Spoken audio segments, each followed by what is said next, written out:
Angeles Dodgers. Manny Ramirez is in the house, and he brings the National League's best team, the Dodgers, at 54-31 for the season. They have a 7-game lead over the San Francisco Giants in the West. The Brewers trying to keep pace with the surging St. Louis Cardinals. Retro Friday here at Miller Park, the Brew Crew and the Dodgers.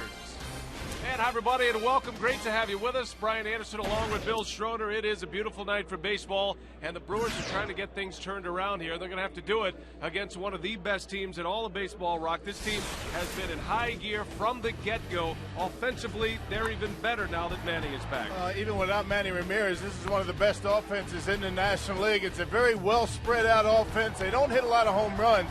I think that's because Manny was out of the lineup. They play in Dodger Stadium, all that kind of thing, but they have 5 hitters in their lineup that have 45 or more RBIs. Up and down this order, they're first in batting average, third in runs. These guys can score runs in very interesting ways at times. Well, the Dodgers just took 2 out of 3 from the New York Mets at Citi Field in New York. Facing that Dodger lineup is going to be Braden Looper tonight. He's been very good here at Miller Park. He's been a big winner here at this ballpark so far. He's very comfortable pitching in this ballpark for whatever reason, but his last 3 times out in particular, Braden Looper has been very good. There was a stretch where he didn't have much sharpness to his fastball.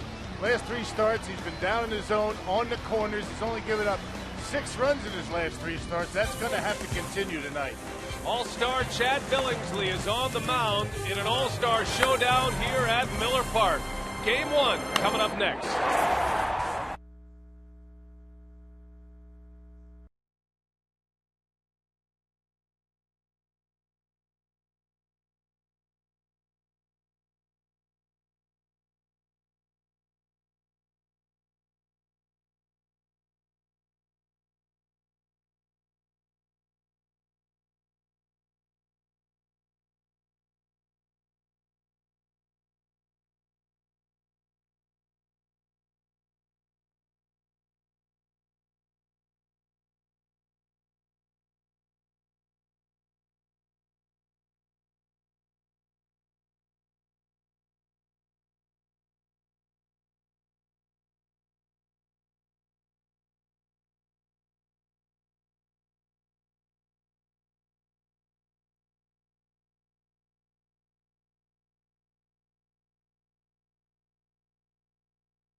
Dodgers have taken on the personality of the said city.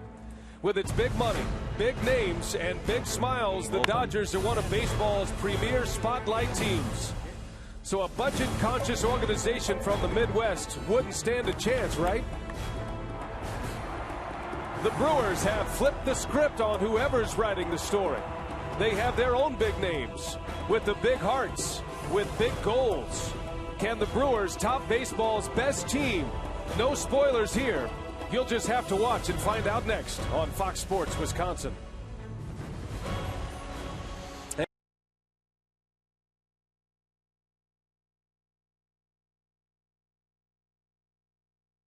Just a gorgeous summer night here in the Midwest.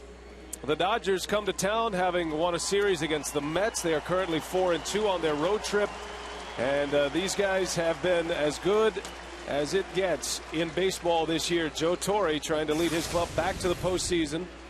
And Joe Torre's lineup tonight brought to you by Subway. It's Rafael Furcal leading off. Andre Ethier batting second with Manny Ramirez in the 3-hole.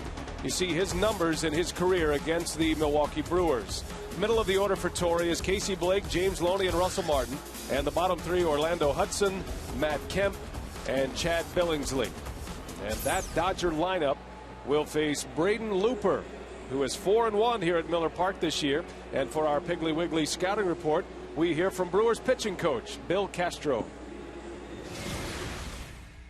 Well, he's been pretty aggressive going after the hitters and keeping his rhythm. Pretty good pace. He's keeping up, and he's got to keep up that. And sometimes he get too slow and get too fast. He got right somewhere in the between, right there. So and he's trying to throw the ball downhill playing and find the strike zone.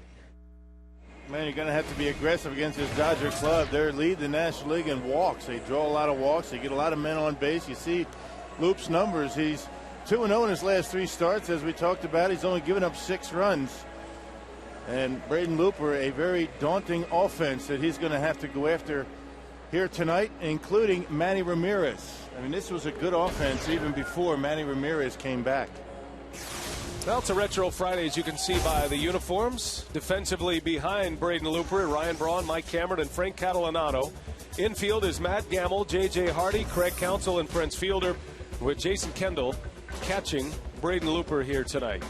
And the 4-man umpiring crew, led by Mark Wagner, calling balls and strikes. The crew chief is Jeff Kellogg. If there is need for a replay on a boundary ball, it'll be Kellogg who makes the call. Scott Berry and Tim Timmons, the other 2 base umpires. The former Milwaukee Brave, Joe Torre, running the show in Los Angeles. His 2nd year after 4 World Series championships as a member of the New York Yankees. Got his club to the postseason last year. They were a shell of a team the last time the Dodgers were in Miller Park. That was early last season. But when the Brewers went to Los Angeles in the summer last year, they were a completely different club, and they had Manny Ramirez, and they've been one of baseball's best ever since. Rafael Furcal leads off for the Dodgers. And the first pitch is in there for a strike, and away we go on a Friday night in Milwaukee. 82 degrees as we hit the air tonight, and no clouds in the sky. A little rain earlier through the Milwaukee area. But that front passed on through and had some warmth and some humidity in the air. Going to be an important pitch for Braden Looper, that split-fingered fastball that he just threw to Furcal. He has been very good keeping the ball down in the strike zone, getting ahead in the count. Dodgers, among all these superlatives on their club this year, they have not lost 3 consecutive games all season. The only team in baseball that can boast such a statement. Took 2 out of 3 from the Padres to start this road trip. Took 2 out of 3 from the Mets. Fly ball to right. Catalanato drifting back, running out of room, but he's got it just in front of the wall. And 1 gone here in the first inning for Looper. Boy, that ball carried pretty well. I mean, Furcal had only 3 home runs this year. It looked like a routine fly ball. Catalanato just kept going back. Looks like the ball is traveling pretty well tonight. Good news for the Brewers. Catalanato back in right field. Corey Hart missing his 3rd consecutive game after fouling a pitch off of his foot in the last series against the Cardinals. Hart said he is available to pinch hit if need be. But we'll see if Ken Maka goes that route tonight. Now Corey Hart was taking batting practice today. That's a good sign. without a shin guard, actually. Andre Ethier, the Dodger right fielder. Bit of a down year for Ethier with the batting average, but his power numbers are still there. 16 home runs, 54 runs batted in. A lot of dramatic base hits and home runs this year. Bunch of walk-offs for Ethier. And that one's hit well to right, and that one's not coming back. A big fly to right field. Andre Ethier gives the Dodgers a 1-0 lead here in the first inning. Number 17 of the year for Andre Ethier, who hit some big home runs against the Brewers last season. Well, the Dodgers are next to last in home runs in the National League. Batting Not third, because they can't hit them, but the left fielder, because Manny of the ballpark Ramirez. that they play in, Dodger Stadium. And with Manny Ramirez back, you got to figure those numbers are going to start climbing dramatically.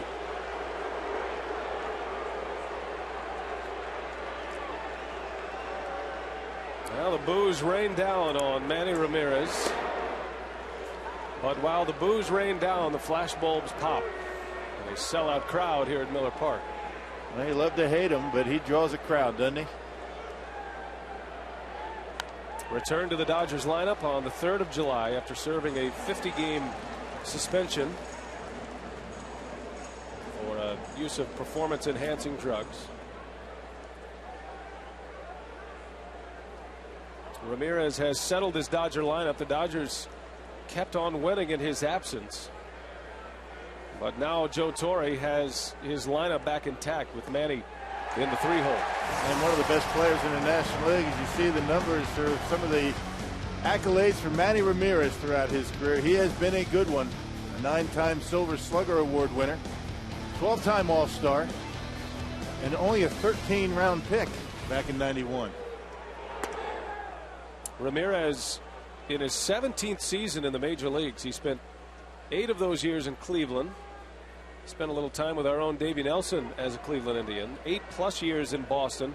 Traded from the Red Sox to the Dodgers last year. And his first full season in Los Angeles this season. Looper strikes him out for out number 2. A good split-fingered fastball. Getting ready to say that Juan Pierre, who filled in for Ramirez, one of the best players in the National League in that 50-game stretch. So with Manny coming back, you get the big offense, and you have a terrific player coming off your bench. This is what Looper's been doing such a good job of, keeping the ball down.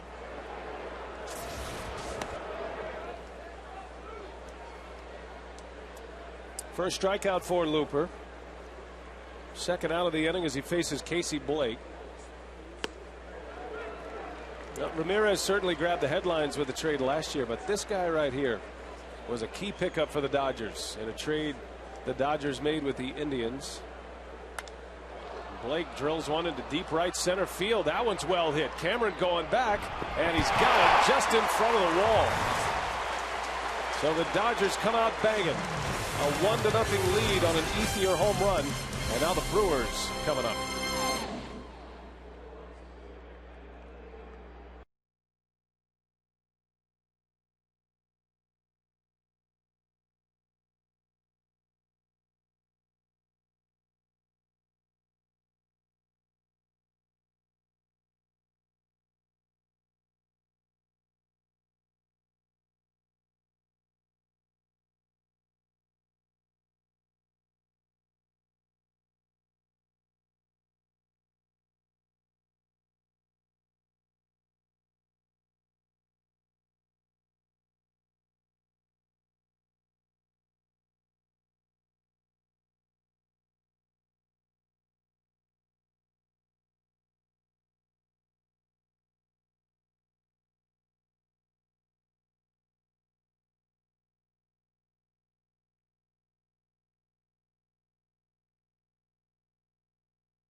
as we head to the bottom of the first inning. And Ken Maka hoping his offense will get back in gear. The Subway lineup for the Brew Crew tonight. Jason Kendall back in the leadoff spot. He'll be followed by Craig Counsell and then Ryan Braun, a Los Angeles native. Prince Fielder, Matt Gamel, and Mike Cameron in the middle with Frank Catalanato, J.J. Hardy, and Braden Looper rounding it out. Chad Billingsley is on the mound for the Dodgers, a 9-game winner this year. That is tied for 4th in the National League. And defensively behind him, it's Manny Ramirez, Matt Kemp, and Andre Ethier. Around the horn, it's Blake, Furcal, Hudson, and Loney, with Russell Martin catching Chad Billingsley.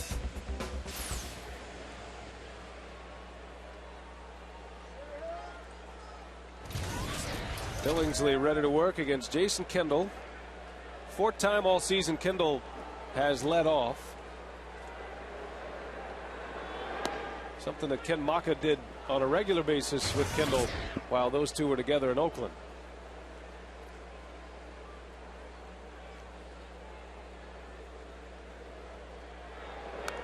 And a lot of times you're going to see Jason, when he was leading off before, was against a left-handed pitcher, but wanted to get J.J. back down in the lineup, try to get him going again. A couple of on-base percentage guys, at the top of the order. Kendall's going to work the count for you. You Craig Counsell in front of Brawny and Fielder. It has been a tough thing for Ken Maka to try and put together a consistent lineup. Guys just aren't scoring a lot of runs right now. Now Braun and Fielder continue to get their hits and drive in their runs, but the support around them has been the key for Maka, trying to find the right combination. Kendall last led off in that Cubs series.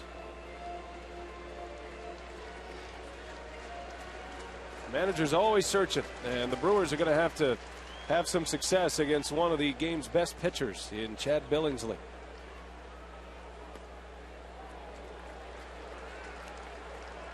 Billingsley 9-4 this year, a 3.14 ERA, and Rock, you can find his name in just about every major pitching category in the National League, including batting average against, 5th best in the National League. But you got to be patient with this guy. He will walk you. He's walked the 3rd most batters in the National League, so he will walk batters. He does have a power arm, throws hard, not too many off-speed pitches.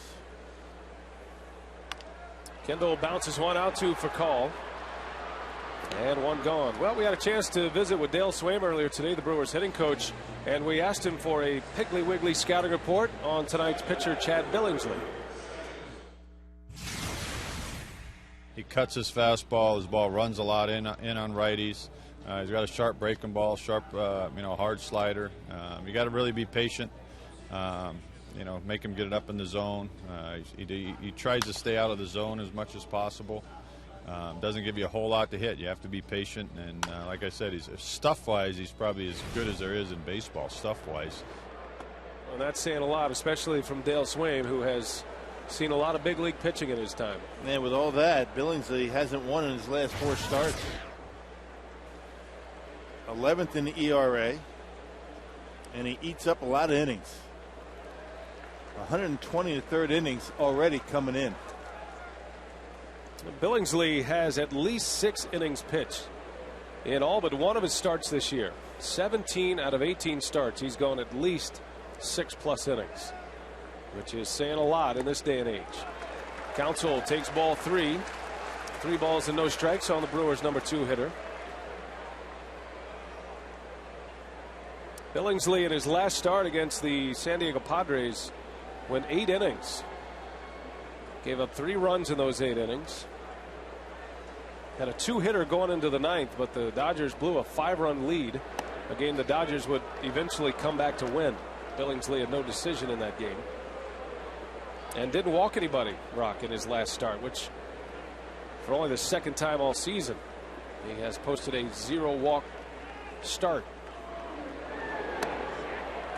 He's got one here to the 2nd batter, and the Brewers with a man on for Ryan Braun. Man, not too many hitters are going to let that one go by. That didn't miss by much. See the National League ranks for Billingsley: 4th in the league in wins, 5th in strikeouts, just outside the top 10 in ERA, and he is on his way to St. Louis.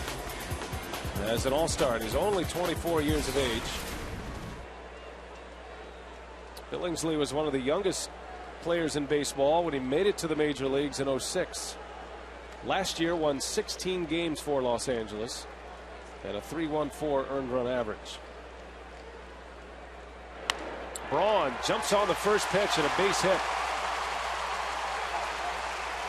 Hey, that's what we're talking about. You got to be patient with him, right? Yeah, exactly. Yeah. Now, there's certain guys you don't have to worry too much about those types of things. See ball, hit ball, and Ryan Braun gets the fastball out away from him, and that big long bat able to hook it into left field. Fastball pretty straight when he throws it to the glove side, meaning away to a right-handed hitter. It does have some tail, as Dale was talking about, when he throws it inside to a right-handed hitter. Now 2 on for the Brewers. Exactly what Ken Maka was looking for to get started.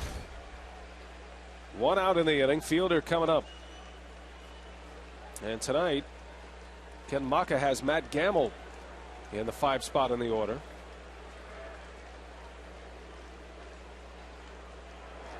Well, you got to load up with left-handed bats against Billingsley because he's so tough against righties. Opponent batting average against right-handers this year, 192. It just went up a little bit with that base hit by Ryan. Fielder with 22 home runs, a .312 batting average, 77 RBIs. He is set to go for the Home Run Derby on Monday, and he'll be making his second All-Star appearance on Tuesday. He and Billingsley will be teammates come Tuesday. But you look at the middle of this order, Rock, with Braun, Fielder, and Gamel, and somewhere Jack Zarincic has a smile on his face. 3 of his draft picks right in the middle of that Brewers order, and 3 guys who could be here for a while. And certainly the key to the future offensively for the Brewers. 3 guys that you would expect to be around a long time. Gamel, the rookie, will be getting a good opportunity at some playing time here prior to the All-Star break. He's got a chance to start 3 games in this series, at least 2 for sure. There is a lefty scheduled to pitch on Sunday. They'll ask if Fielder went. No, he didn't, says Tim Timmons. 3 balls and a strike to Prince. I mentioned he throws that hard slider. Everything hard.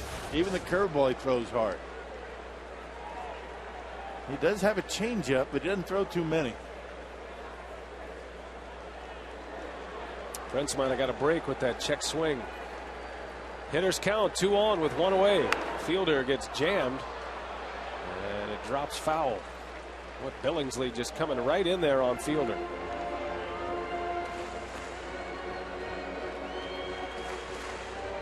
Well, it certainly has the stuff behind the fastball to throw it in there. Even you don't even have to put it right where you want it with that kind of movement and velocity.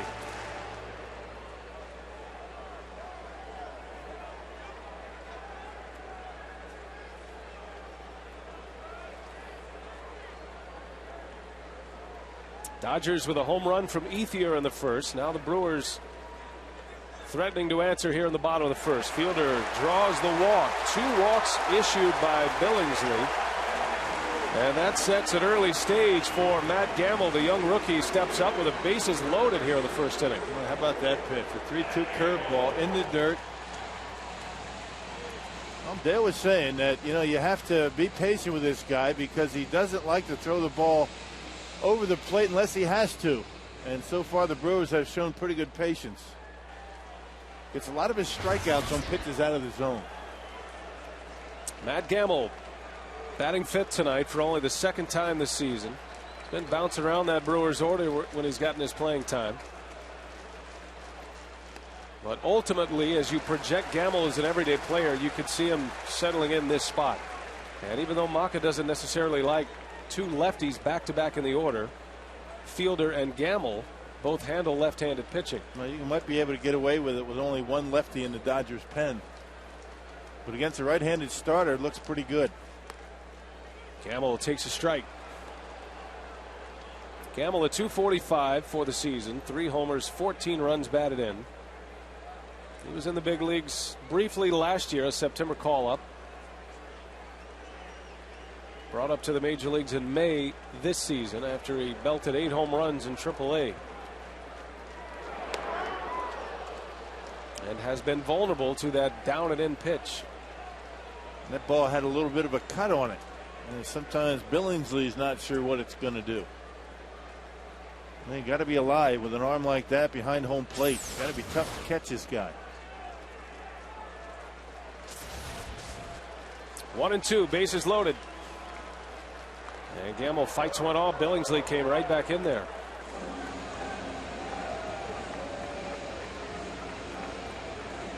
Gamel has hit in every spot of the batting order this year, with the exception of 3 and 4, where Braun and Fielder reside, and 9th, where the pitcher resides. Even leadoff one game. That's right.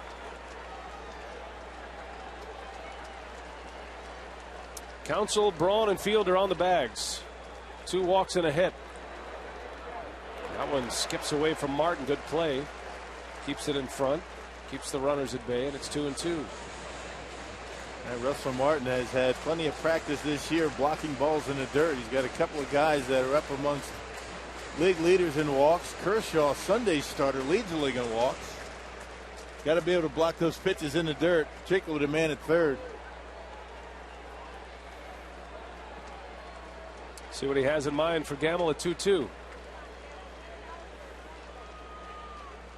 That one's hit well to center field, but a knuckler right at Matt Kemp. Deep enough to score the run. Counsell scores. The Brewers tie it. As Matt Gamel shows a good at-bat and delivers the Brewers' first run. Tough luck for Gamel. Hit that ball right on the nose. A lot of pitches in on Gamel. That pitch catching the outside corner, but that was pretty much it. Everything going in on him, even the curveballs.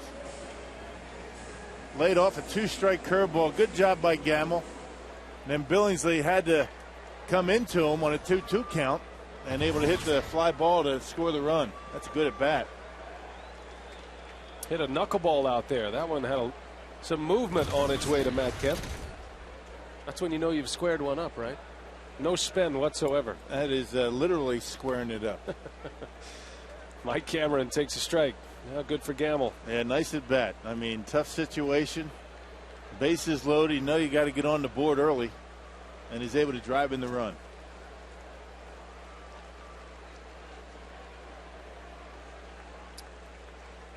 Mike Cameron with 14 home runs on the year. Back down into the 6th spot of the order tonight behind Gamel. Cameron has 40 runs batted in. And looks like he's starting to come out of a little bit of a slump. He had a hit and an RBI yesterday. Back on Wednesday, Cameron was on base all 4 times at the plate. 3 walks and a hit. To the right side. That's a base hit. Braun around third, and he will score. Mike Cameron goes the other way, and the Brewers take the lead 2-1. Man, say you're going to put a shift on for me, and I'm going to take it to right field. Cameron's been doing a lot more of that lately. I don't know if it was by design because it looked as though he got eaten up. Good curveball. Cameron stays right on it, right off the end of the bat, and able to squib it into right field. You can see where Hudson was playing right up the middle. And Braun with good speed, he's able to score. One thing to keep an eye on in this series, very good throwing arms in center and right for the Dodgers. Well, a quick trip to the mound. Chad Billingsley off to a shaky start here for the Dodgers in the first. I'm just looking at the scorebook, Rock. 3 of Cameron's last 4 hits have come to right field or center field. Boy, you'd love to see that from Cam. Normally a guy that likes to pull the baseball. Most of his home runs come to left. A lot of base hits out to right.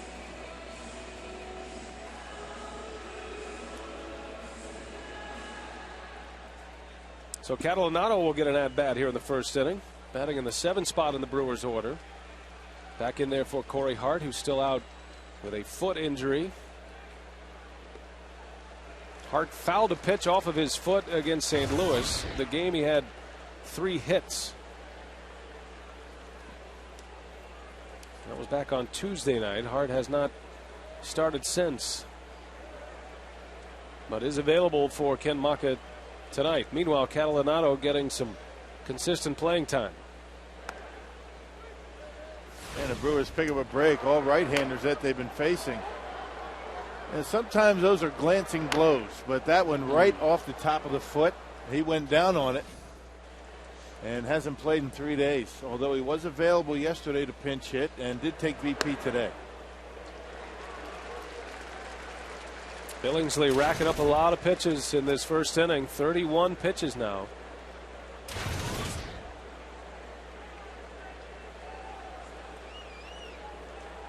Two runs are in, 2 outs, and still 2 on base.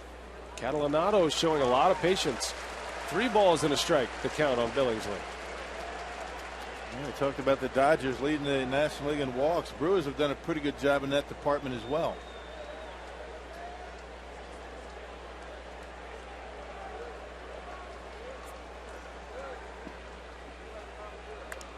And a bouncer over to Loney.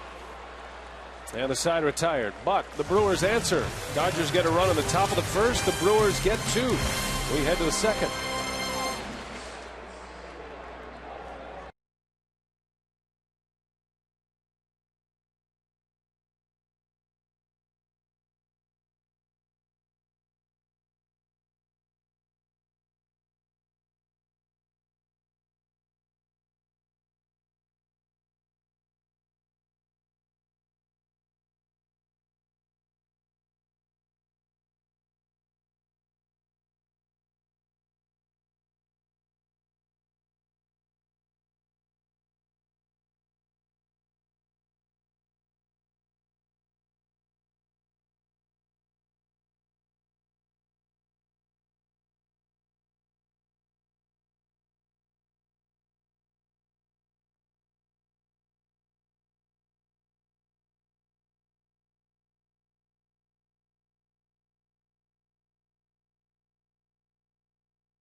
A lot of offense early tonight. 2-1. The Brewers lead the Dodgers as we head to the second. Check the Firestone leaderboard up above Braden Looper.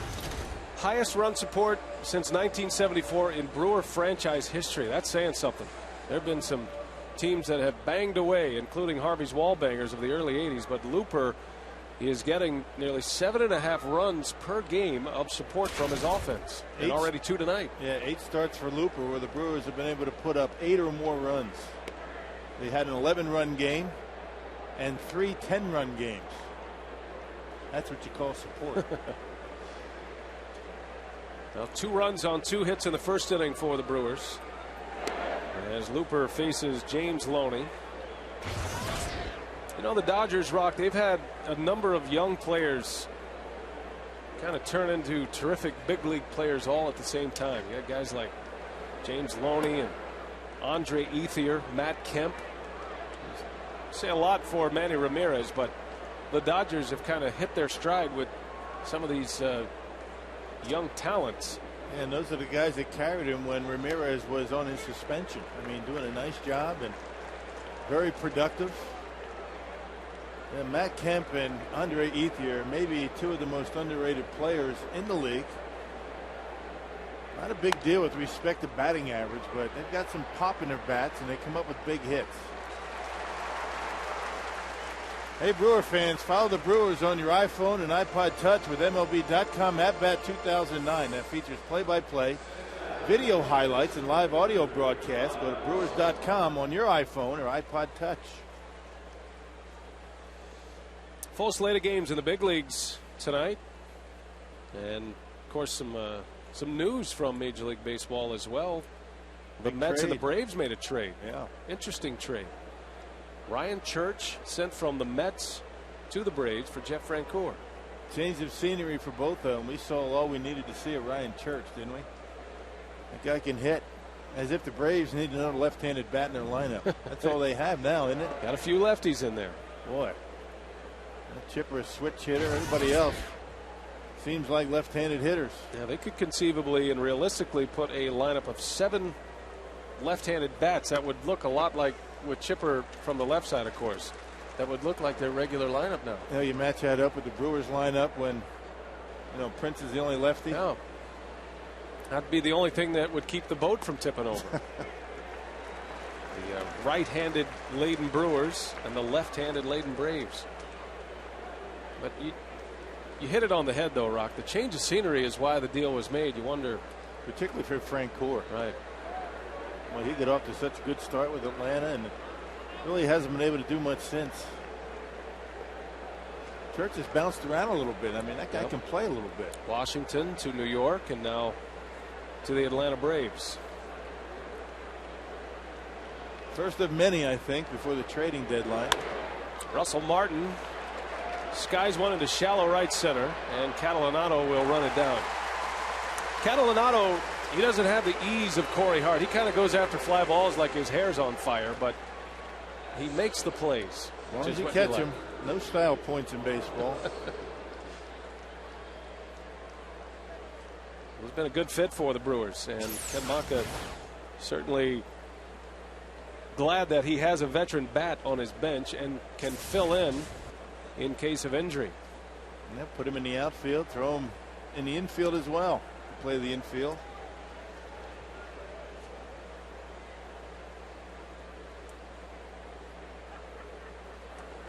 Two quick outs for Looper on 2 fly ball outs.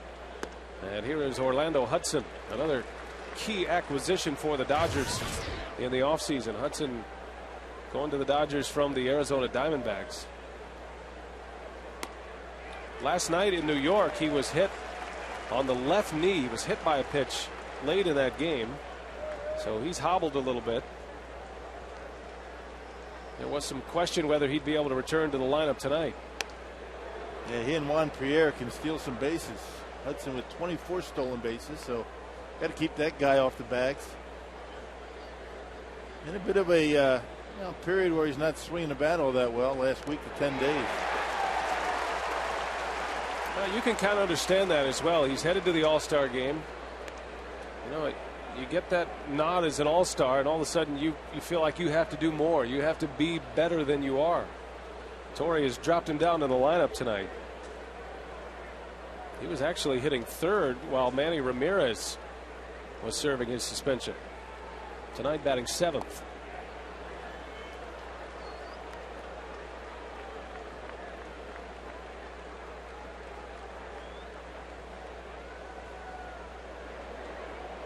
Full count, 2 outs. Looper trying to get through a clean inning here in the second. And he walked him. First walk issued by Braden Looper. A lot of patient at-bats for both teams so far tonight. Man, you don't get a lot of swings and misses with balls in the dirt with this Dodgers club. They're a very patient group. You don't hear a whole lot about the Dodgers, even with their pitching staff being as good as it is, their offense. It's that West Coast thing. Everybody asleep here before their games are done. I know I am. You're just lucky to make it home. Yeah. Here's Matt Kemp. Get home, switch it on, and listen to the very relaxed tones of Vince Scully. Vin not on the trip with the Dodgers here to Milwaukee.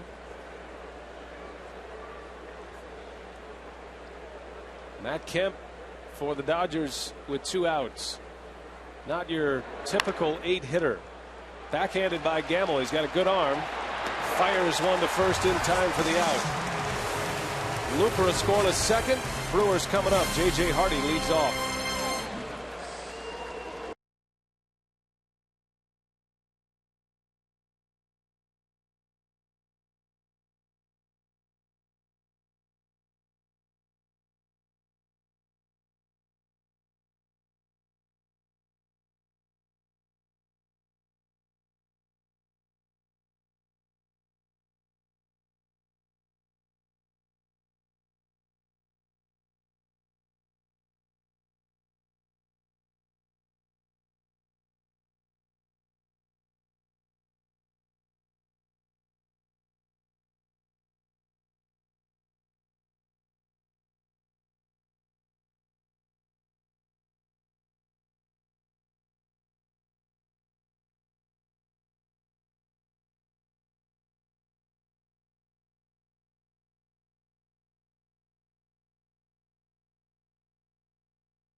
bottom of the second inning against the Dodgers. I'm pleased to be joined by, she walked away. Here's Carrie Stoner. She is battling cancer, but she brought 90 of her closest friends out to the ballpark today. How does it feel to come to the park and just kind of forget about things and enjoy a game? Awesome. Now, I just heard this. You were down on the field earlier today, and you were able to meet a Brewer. Who would you meet, and did he sign a ball for you? He signed my baseball. It was Matt Gamel. So how was it being on the field and seeing where those guys play and feeling where those guys play? It was awesome. And final question, Carrie. You'll be 25 tomorrow, but you've had an opportunity to tailgate and come to a Brewers game and hopefully a Brewers win. How do you top today on your birthday tomorrow? I can't. This is it. Well, Carrie, thanks for your time, and everyone was pleased. Nice enough to give me a T-shirt, and Carrie's going to hold the mic, and I said I'll put it on, so I'm going to put it on, guys. All right, Telly, thanks a lot. Good to see the folks here at the ballpark. Telly's up there about the height of the foul pole out there in right field. You know, Telly doesn't like heights. No, but he's doing a good job up there. Yeah. You won't be able to miss me. It's a bright shirt. Now baseball is so closely tied in with cancer research, and it's good to have Carrie here at the ballpark and all of her friends up there near the dew deck. J.J. Hardy leads off for the Crew. A little bouncer out to short, and Fakal takes care of his shortstop mate, and it's one gone here in the second. Now Billingsley giving up 2 runs to the Brewers in the first inning, 2 walks in the inning, and 2 hits. Matt Gamel had a sacrifice fly, and Mike Cameron an RBI single. Yeah, coming in, Billingsley only give up 94 hits in a little over 120 innings. That's a pretty good hits to innings pitch ratio. Anytime you're equal number of hits to innings pitched, that's considered to be very good. And he's way below that. Looper has 3 hits this season, 3 for 28 at the plate. A knee buckler of a curveball from Billingsley, and it's quickly 0-2.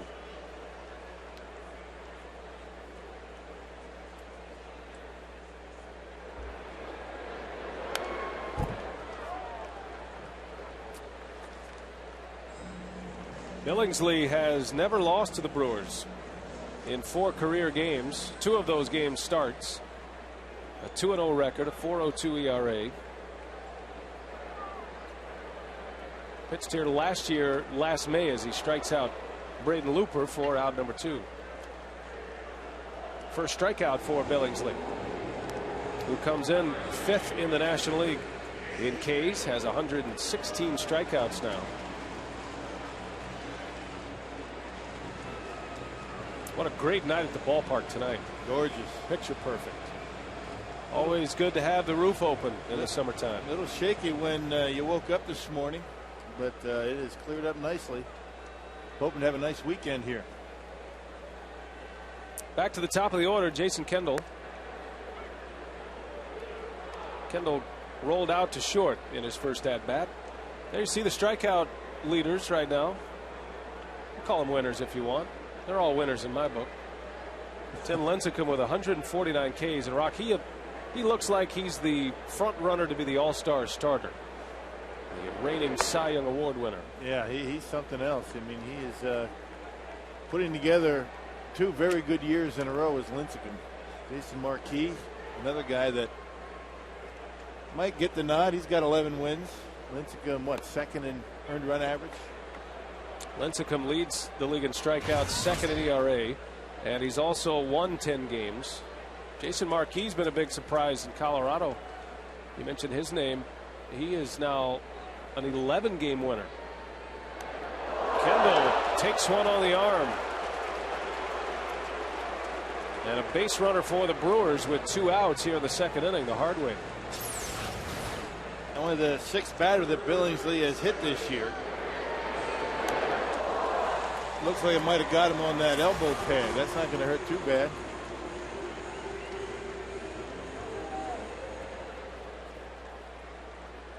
Kendall has made a career out of that, getting hit by pitches.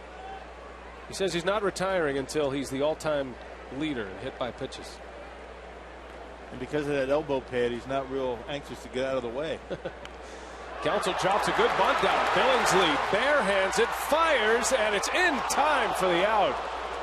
Heck of a play, not only by Billingsley, but Loney coming across the baseline with Counsell coming across him. Boy, that was something else right there.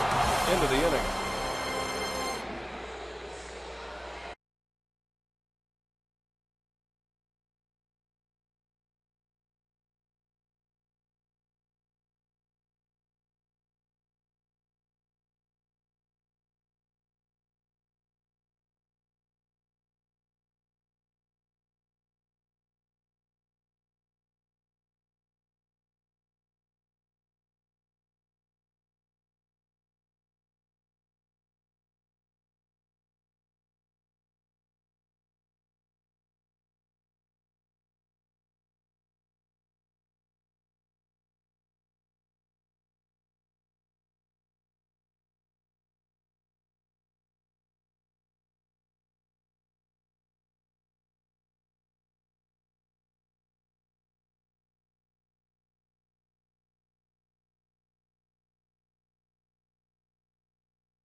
Brewers baseball on Fox Sports Wisconsin is presented by Blaine Farm and Fleet. You'll always find value at your local Farm and Fleet. By Piggly Wiggly, shop the pig and save. And by Ho Chunk Gaming Wisconsin. Miller Park, Milwaukee on a Friday night. And the Dodgers in town. Game 1 of this 3-game series. 2-1 Brewers lead it as we head to the third. Braden Looper back on the bump. And he'll face his mound opponent, Chad Billingsley, to start it here. Billingsley has handled the bat well this season. He's hitting .242 to start the day. That includes a home run. Has 8 hits this year with 33 at-bats.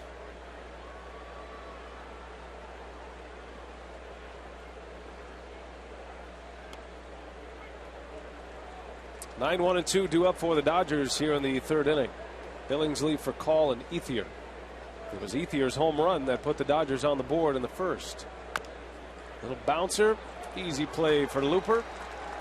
And one gone as we check in with Telly Hughes. Hey guys, I'm joined by Dana Supine. Along with Dana, the Brewers players' wives are hosting a special event tomorrow called Jerseys Off Their Back. And Dana, tell us a little more about it. Okay, it's tomorrow.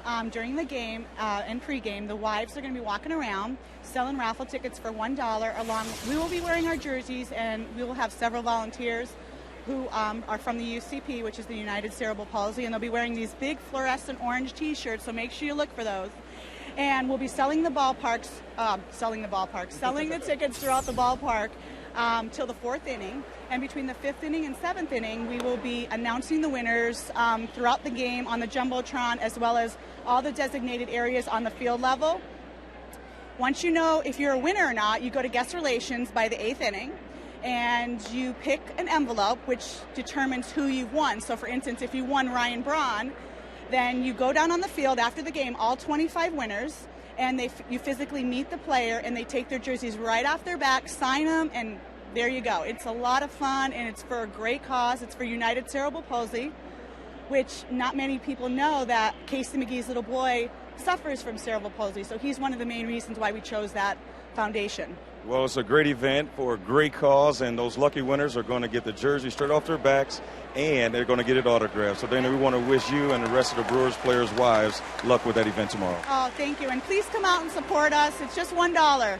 And here's the jerseys you need to look for, as well as the wives. All right, Brian, you got all the information you need. Let's send it back to you. She's the best. That was awesome. She's better than Jeff at information.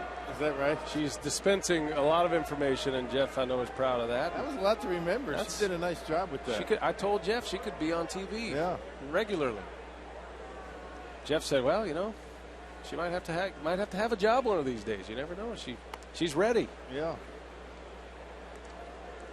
By the way, we are dispatching Telly Hughes to Bernie's slide. We've found something out there that we're going to keep going. Telly's going up to the slide, and that's where he'll stay until somebody hits a home run. He's going to sit up there. If no Brewer hits a home run, he's up there all night. And then tomorrow, and the next day after that, whatever it takes. I tell you, that's going to leave a lot of food left in that press room. That's true. You know Lorraine in there that takes care of everybody? Yeah, Lorraine Gill. Yeah, it's her birthday today. All right. Happy birthday, Lorraine. She's the best. So if you don't see Telly, he's up in Bernie's slide. Ethier lines one to center. Cameron's got it. 3 up, 3 down, inning 4. Braden Looper, his first of the night.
Cameron on this list. And the muscle coming up. Braun will be followed by Fielder and then Gamel. Jesse and Telly on their way up. That's a long walk up there. Telly's going to need a moment. But he said he'd slide, and he's going to slide, by golly. Bet if he just goes halfway down on a double. I don't think there's halfway anywhere on the slide. You're either in or you're out. You know what I mean? He's good to go. Puffing and puffing a little bit. Question is it be like the two-man luge up there with Bernie? Yeah, at least that's the cool thing about it, guys. I get to hang out with Bernie, but there is no halfway. I got to go all the way if it's going to happen. All right, well, we're looking forward to it, so get ready. Yeah, feeling it. Sooner than later. Ryan Braun up there in a 1-1 count. He singled and scored in the first inning and chases one here. Ball and 2 strikes. Brewers did a nice job answering in the bottom of the first inning. The Dodgers scored a run on an Ethier home run in the top of the first. Milwaukee immediately putting 2 on the board. Gamel drove in the tying run, and then Cameron with a 2-out hit.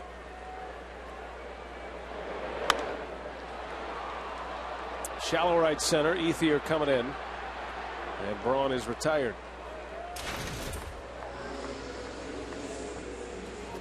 Last 3 games before the All-Star break here against the Dodgers. The Brewers are actually underway a little earlier than most teams. They'll start against the Cincinnati Reds on Thursday. 3-day break for the Brewers. I'm interested to see how Ken Maka handles Braun and Fielder. You know, does he give him an extra day? Does he allow him to come in late? That's always up for consideration when you have a couple of guys who participate in the All-Star game.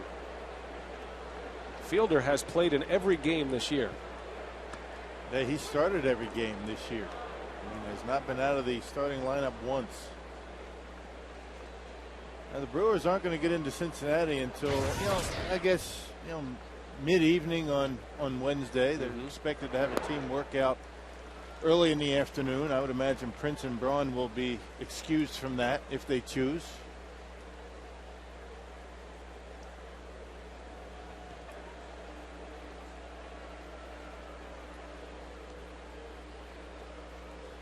But I seriously doubt they're going to get any time off. No games off. When the bell rings in Cincinnati at 7 o'clock Eastern, they'll be in there. And Prince Fielder, he is as durable as anyone. He'd rather play. He'd have a hard time getting him out of the lineup anyway. Ken Maka told me earlier this year he just suggested to Fielder that he was thinking about giving him a day off, and he said the stare alone was enough to put him back in the starting lineup. Prince wants to play in every game. And the way he's swinging the bat, why wouldn't he? There's a shot, backhanded by Furcal. And in time for the out, Fielder hit it well, but right at Rafael Furcal. Say the Brewers will host the second Brewers block party of the 2009 season this Saturday from 11 to 1 at Kern Park on Humboldt Boulevard. Players and coaches including Mike Cameron, Prince Fielder, they'll be making an appearance. There'll be a raffle including game tickets, merchandise, and autographed items. The block parties are back. This is session number 2 of 3 this year. And our well wishes to Teddy Werner, who puts on the block parties, does a great job. Always a lot of fun. 2 outs for Matt Gamel.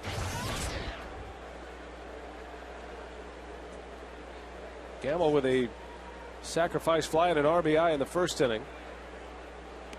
More like a sacrifice line drive. Sounds a little better.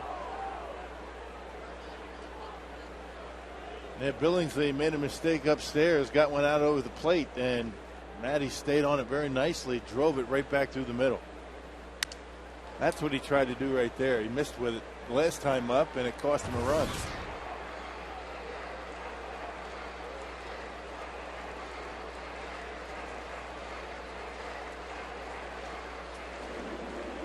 Pirates fan in the old school Kent Tekulve Pirate uniform. Yeah, where are they at tonight? He's lost.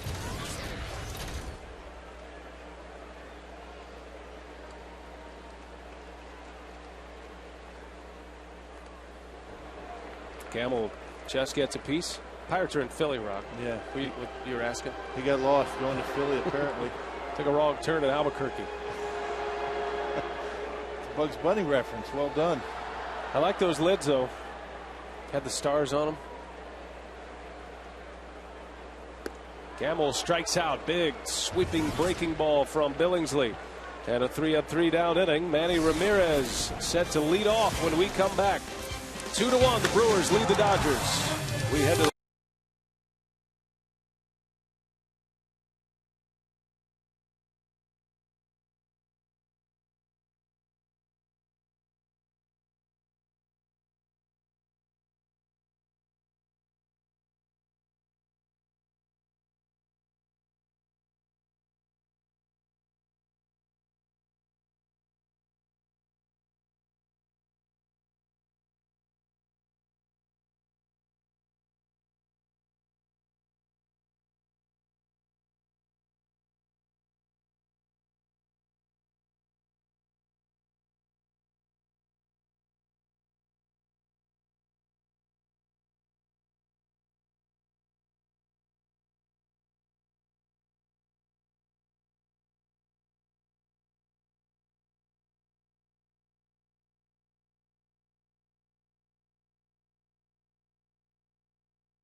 Manny Ramirez set to lead off here in the fourth.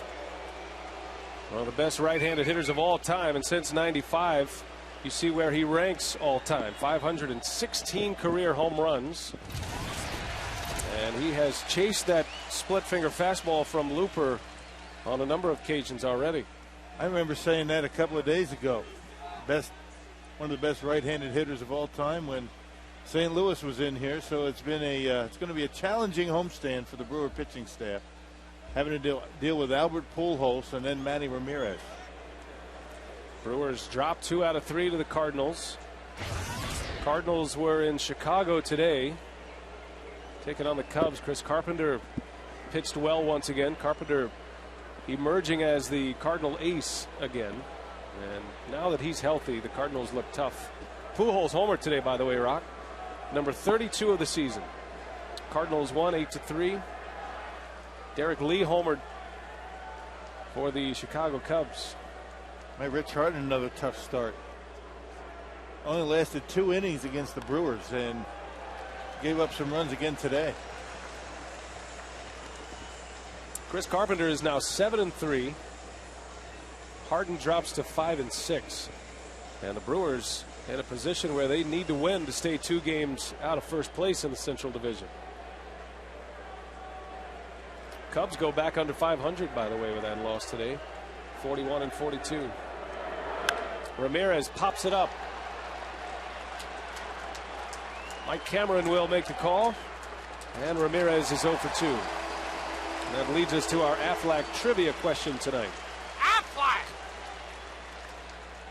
What team signed Joe Torre as an amateur free agent in 1960? His first stop, I'll give you this hint, was in Eau Claire, Wisconsin. Class C ball.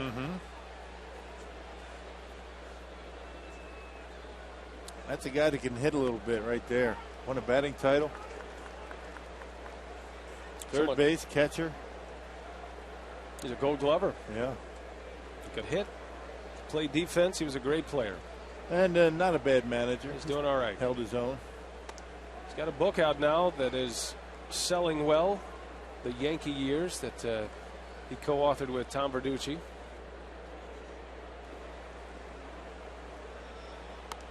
I got a copy, Rock. I'm looking forward to getting into it on the next road trip. Would that set you back? It was a gift. Oh, really? There's a surprise. I got 2, actually. Really? Just in case you lose one? Well, it had your name on it, but I went ahead and kept it and put it on eBay. Okay.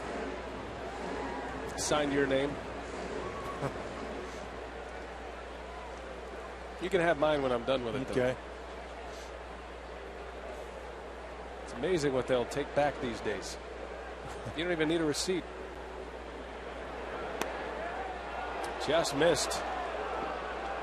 Casey Blake evens the count at 2-2. Looper thought he had strike 3. Boy, good pitch with 2 strikes. Boy, oh boy. Where does that miss?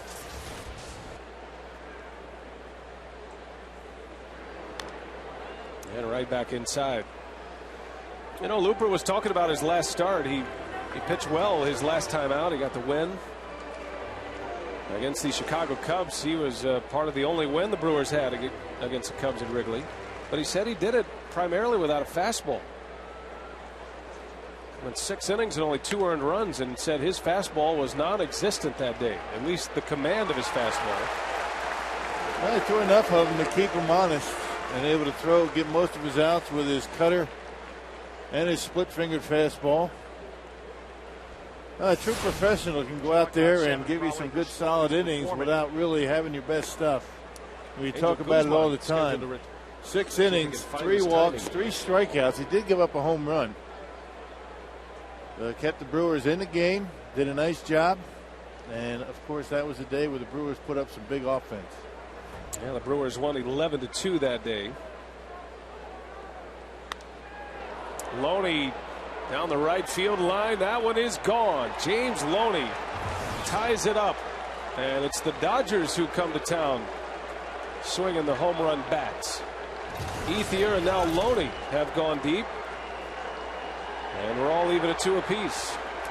Well, home runs continue to be a problem for Luke. I mean, as well as he pitches from time to time, he will give up the home runs. As long as they're solo shots, they're not going to hurt you too bad. Home runs 19 and 20 allowed this year by Looper here tonight. Well, he missed his spot. He tried to get it on the outside corner, left it over the plate, and Loney, a line drive out of here to right. Loney extends his hitting streak to 9 games. And a couple of solo home runs have 2 runs on the board for the Dodgers. All tied at 2. Looper has given up just the 2 hits. These guys have some pop in their bats, and I think that home runs total for them, second least in the National League, a bit deceiving because they play half their games at Dodger Stadium. That's a tough ballpark to hit them out, particularly at night. And they have the unbalanced schedule in the National League West as well. So it's not just Dodger Stadium, AT&T Park in San Francisco, Petco in San Diego. Those are all pitchers' ballparks. And now that they have Manny Ramirez back, I would imagine those numbers to go up dramatically. Looper falling behind 3-0 on Russell Martin. A 2-out home run by Loney. And Looper trying to get the crew to the dugout. Loney is an outstanding glove man at first base. And he's proven he's a big league hitter. There's a strike on the corner. Good pitch. Fastball from Looper. 3-2. Average a bit down this year for him. Yeah, many feel Loney is a 300 hitter in the big leagues. Martin pops it up. This will stay playable for Fielder. And Looper is out of the inning. A home run by Loney ties it up. Brewers coming to bat. Mike Cameron leads off.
And the Brewers play the longest 9-inning game in Major League history. The Brewers win the 4-hour and 11-minute marathon, 12-9. Simba had a bases-loaded single. Ted Simmons, a broadcaster's dream. 4 hours and 11 minutes. Look at Telly up there cooling it with Bernie. You don't see Telly over by that railing, though. Do we get Telly to stand there like that? Get up on that railing. No hands, clapping. Mike Cameron might send him down the slide. Not this time. Pops it up. Matt Kemp will make the catch. Cameron is retired. Fantasy Camp is coming your way, Rock. It's time to get those entry forms in. Fantasy Camp January 31st through February 7th, 2010. There's the number to call, 262-679-3612. There you go to brewers.com/fantasy camp. Some of your coaches, Gorman Thomas, Don Money, got Chris Bosio coming. I got a text message from Jeff Cirillo a couple of days ago asking to come to fantasy camp. Is that right? He bailed out on me last year. Yes. But I said I'd consider it. There's a long list of former Brewers that are really wanting to get down to fantasy camp. I think you ought to make him beg for it a little bit. Oh, I will. Catalanano grounds out. And our Aflac trivia answer. Aflac! The question was, what team signed Joe Torre as an amateur free agent in 1960? Aflac! And those longtime Brewers fans or Milwaukee baseball fans will remember it was the Milwaukee Braves. Torre was a great Milwaukee Brave, a three-time All-Star as a Milwaukee Brave, as a matter of fact. Won a Gold Glove as a Brave. Was an All-Star 9 times overall. The MVP of the National League as a member of the Cardinals in '71. That was the year he won the batting title. Yeah, he and Bob Uecker are very good friends. See those two exchanging barbs down by the batting cage, whether the team's in L.A. or here in Milwaukee. Hardy into right center field. That's pretty well hit. Back goes Ethier, and it's gone! J.J. Hardy puts the Brewers on top. Take a slide, Telly. Whoa! Hey, that was pretty cool. I can't believe I did it.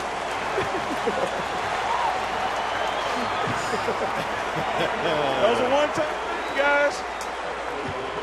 Well done, Telly. Well done, J.J. Hardy, and well done, Telly Hughes. Boy, nice approach by J.J. Hardy, taking a high fastball to the opposite field.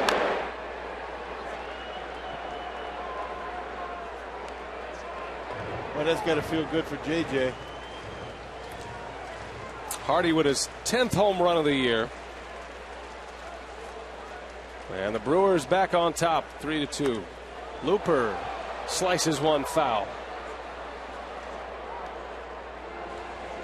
The only problem with that now, Bernie's going to be lonely all night.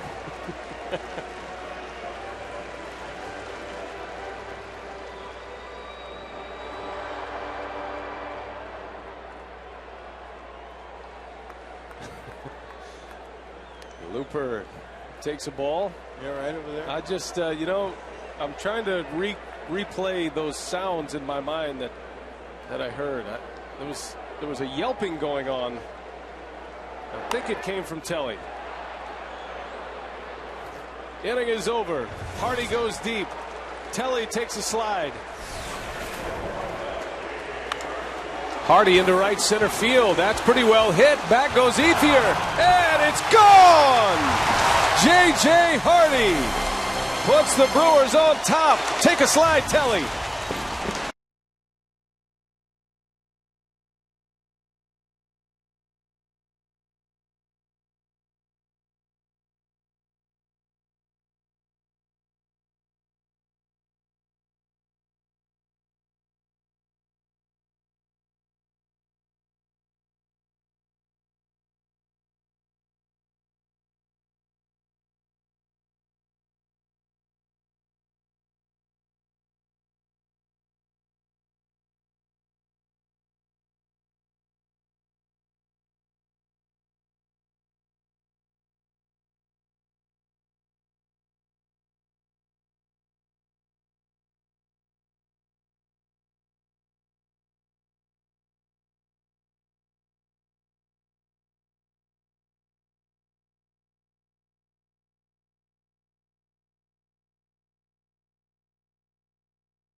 Telly.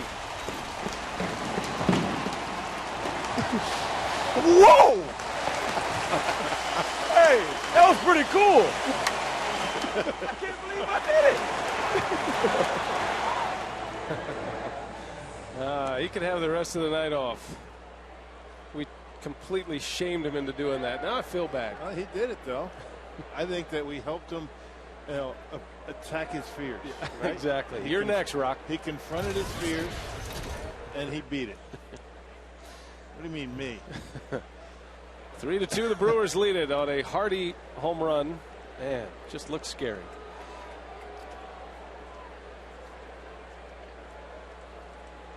Three home runs hit in this game. Dodgers have 2 solo shots.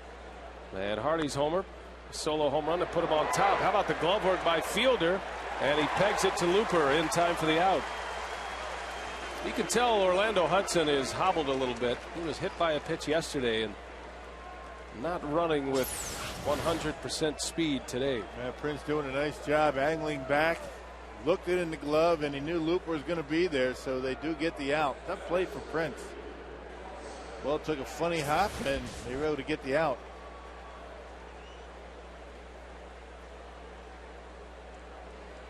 You ever been down that slide? No. Any interest? Nope. Nope. You want to think about it? I'm good. You don't even have to think about it. No, I'm. Well, you and I can't do it during the game. Yeah, you know, we can't. That's why. I mean, because we can't. We're busy. Right. We're busy.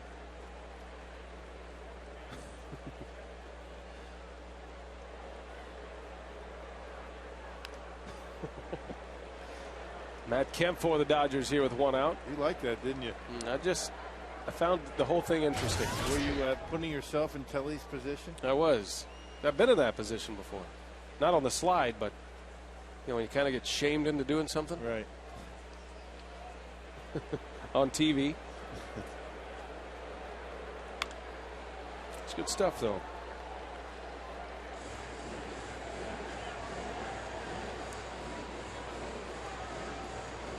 Matt Kemp put up big numbers this year. You get down to the bottom of the order and you're thinking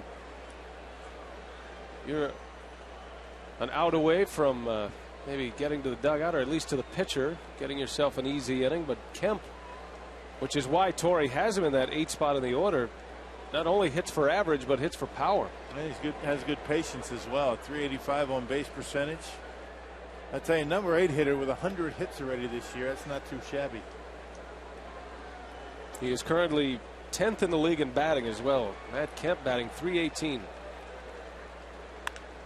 Hits that one hard. Gamel kicks it around a little bit. He's got a good arm, and the throw not in time. Kemp runs well, and once Gamel couldn't find the handle, he beats it down the line. That'll be an error on Matt Gamel in E5. No, that ball right at him. I mean, that's about as easy as it gets. You know, the play made in the 2nd inning much tougher than that one. Kemp hit both of them. 4th error for Matt Gamel.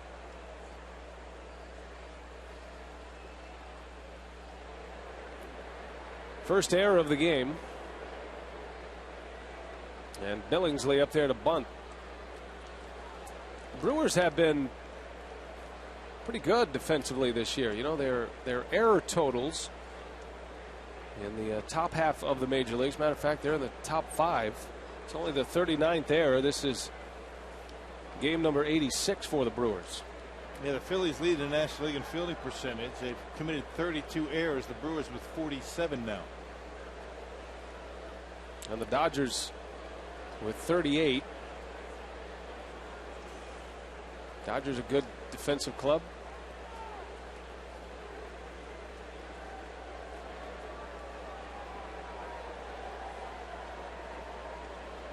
Base runner for the Dodgers with 1 out. And the Dodger pitcher trying to get a bunt down. He does. Looper's only play is to counsel for out number 2. Sacrifice bunt for Chad Billingsley. This week's U.S. Cellular text to vote question centers around the All-Star game. Do you feel the All-Star game should decide who gets home field advantage in the World Series? W for yes, X for no. 234-234 is the short code, courtesy of U.S. Cellular.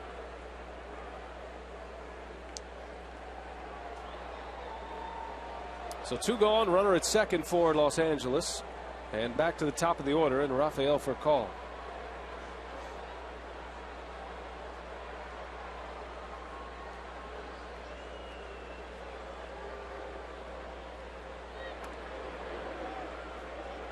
For call back in the leadoff spot. While Manny Ramirez was serving his suspension, Juan Pierre was playing in left field and leading off. But since for call has returned to the leadoff spot, he's hitting over 400.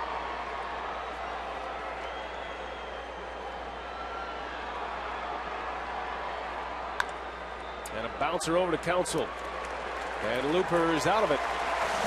Strands a runner at second. 3-2, the Brewers lead it as we head to the home fifth at Miller Park.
With the AT&T Rapid Rewind.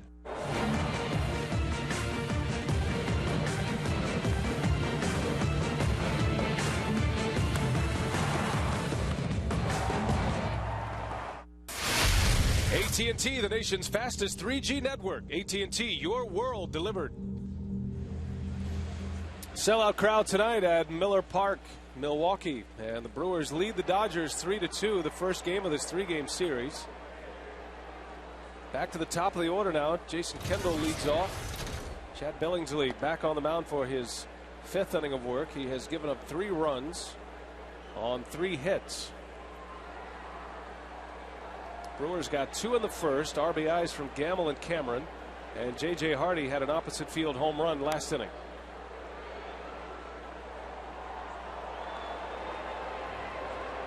Kendall was hit by a pitch his last time up. And the active leader in hit by pitches. Next on the list all time is Ron Hunt. He's got a ways to go to catch Huey Jennings. That's a lot of hit batters between Jason and the top of the list. Huey Jennings was hit by pitches when men were men, before body armor. You're going to tell Jason that? No. Bill Schroeder is his name.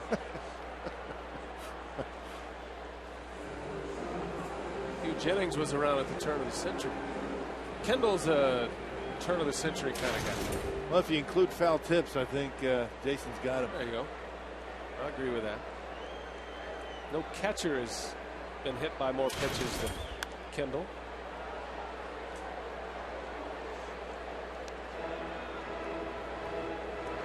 Now, when Craig Biggio retired, Kendall went to the top of the list among active players. Well, you wonder if Carlos Delgado is going to be able to return for the Mets. You wonder about his career. That bad hip. The Mets are very concerned about that. If you're just joining us, the Mets made a trade today with the Atlanta Braves. Ryan Church from the Mets to Atlanta for Jeff Francoeur. News from the All-Star roster as well. Former Brewer Nelson Cruz added to the All-Star team in the American League. Torrey Hunter is going to be unable to participate, so Joe Madden selecting Nelson Cruz. Good for him. He's having a big year. That guy can hit some home runs. Rangers with 3 All-Stars. Cruz joins Josh Hamilton and Michael Young.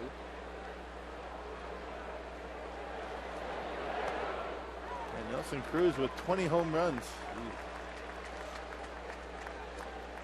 Jason Worth was added to the National League All-Star team. The vote-in was Shane Victorino. Brandon Inge got it in the American League. A lot of Phillies. And their manager is Charlie Manuel, National League All-Star manager. Joe Torre will be at the All-Star game Tuesday. Torre and Tony La Russa, 2 coaches that Manuel has selected. Big bouncer to Blake. And in time to get Jason Kendall for out number 1. Well, tonight's time of the game winner is Gippers Reel 'em in Tripoli if they call the Brewers by 8 o'clock tomorrow morning.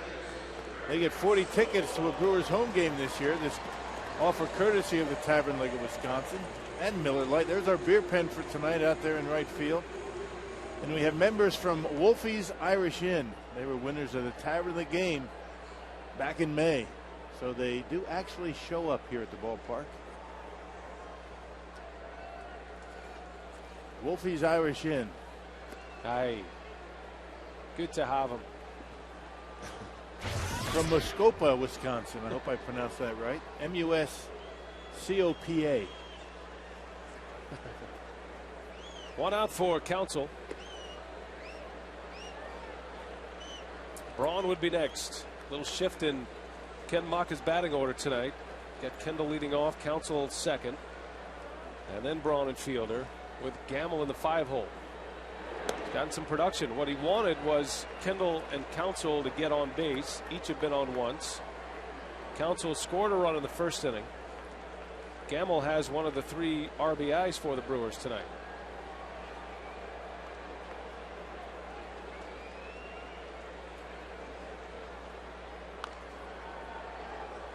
And they're very important to load up as many left-handers as you can against Billingsley. He's very tough against right-handed batters. So we got to pitch up to JJ, and he took it to the opposite field. Did a nice job waiting back.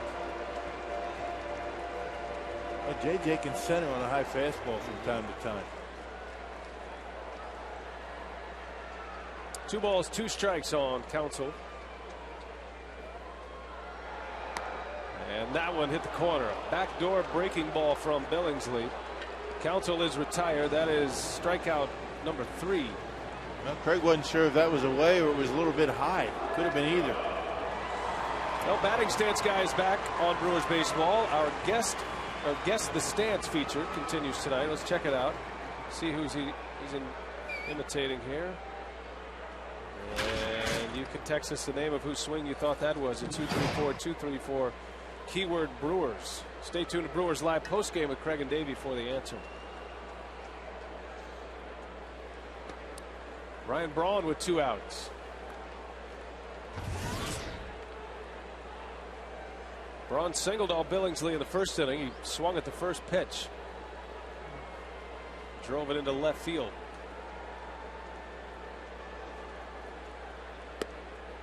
Strike on the corner.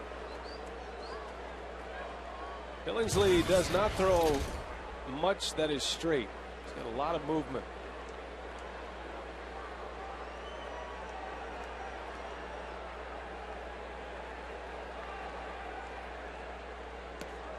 How about that curveball? Yeah, that's a nasty breaking pitch right there. The one thing about Billingsley, as we mentioned, he relies on hitters swinging at pitches like that. That pitch not even close to being a strike. If you lay off it, which is no small task, pretty good chance he might walk you. Braun cannot lay off, and it's a strikeout for Billingsley. His best inning of the game thus far. 3 up, 3 down with 2 strikeouts.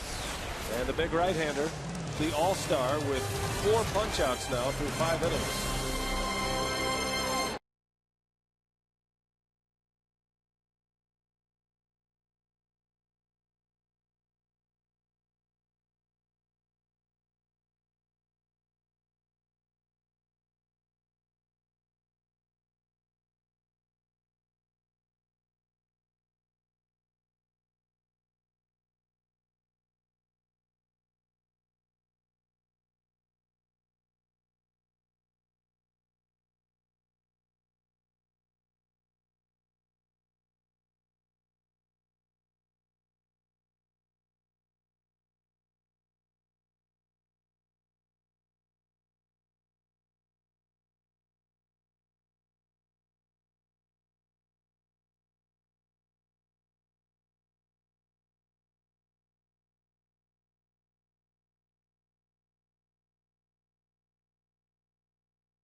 Brewers baseball on Fox Sports Wisconsin is presented by the Wisconsin Lottery and its family of instant scratch games. Odds are you'll like them.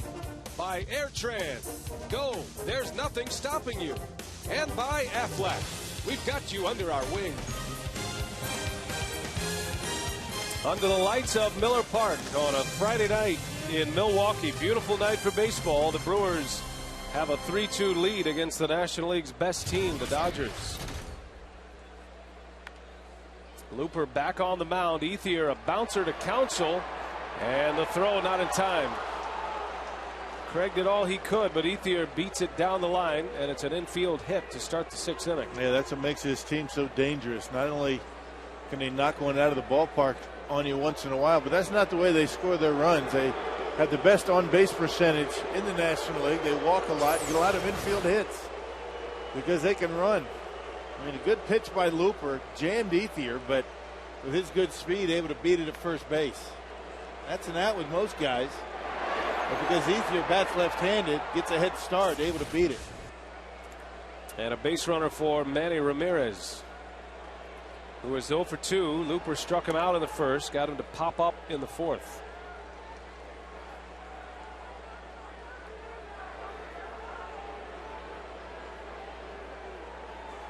Ramirez still trying to get his legs under him. Torrey gave him a day off on Sunday in San Diego. Into right center. Pretty well hit. Cameron at the wall, and it's gone. Manny Ramirez with a 2-run home run. And the Dodgers are on top. 3rd home run for the Dodgers tonight.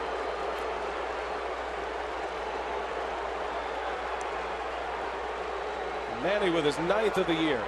Well, mistake by Looper, and once again the Dodgers make him pay for it. That's a ball that wouldn't be a home run in Dodger Stadium. Hit it pretty well. I think he knew he got it. Ball carrying pretty well, particularly to right. I got that one up in the air pretty well, but just kept going. And off the facing out there in right center. 3 homers for the Dodgers. Makes him so tough. I mean, his opposite field power is pretty much unmatched by anyone. Ramirez now at 29 RBIs for the year. Just wonder where his numbers are going to end up after missing 50 games.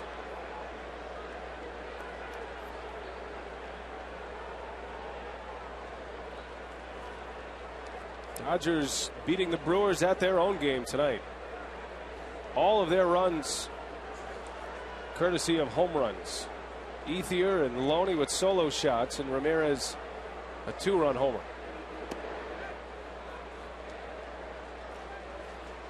The last 3 starts when Looper was throwing the baseball so well, he'd only given up 2 home runs in that stretch, and 3 today. It's always an issue for Looper, keeping the ball in the ballpark, particularly this year. But this time, Manny Ramirez hits one out with somebody on base. Those are the ones that hurt you. That's Manny's 3rd home run since his return. This is game number 7. Had 9 RBIs in 7 games since coming back from suspension.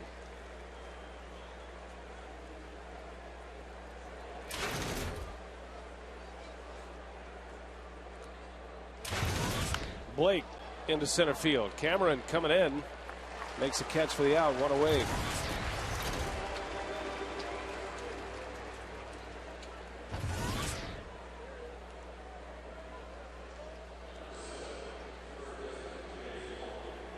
So Looper to face James Loney. Loney hit a solo home run with 2 outs in the 4th inning.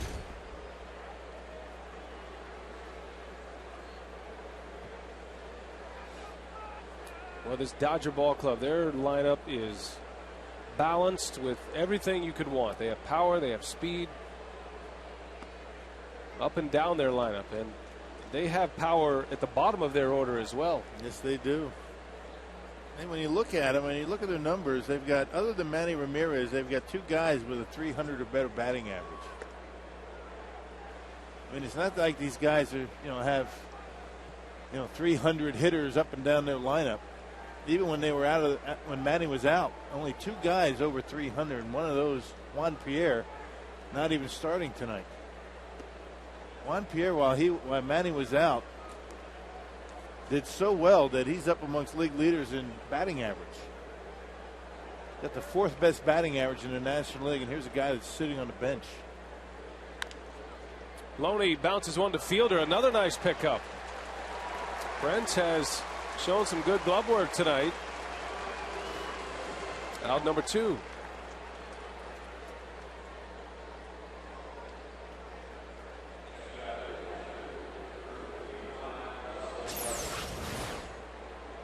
And Prince Fielder has certainly improved defensively, particularly his hands. Not only in plays like that, but around first base, picking short hops from his infield.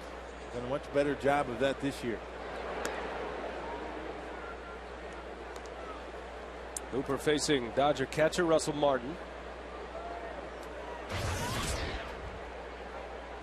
Martin competed in the World Baseball Classic this spring with Canada, Team Canada.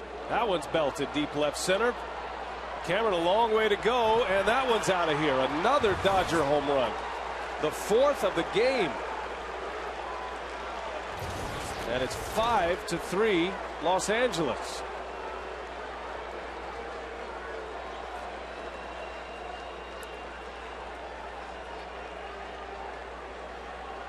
Well, it seems like every time Looper leaves the pitch up in the strike zone, these guys are whacking it out of the ballpark. That looked like a cutter or a slider that just stayed in the middle part of the plate. And as we said, ball carrying pretty well, but it's carrying well for both clubs. Brewers might have to get to uppercutting tonight.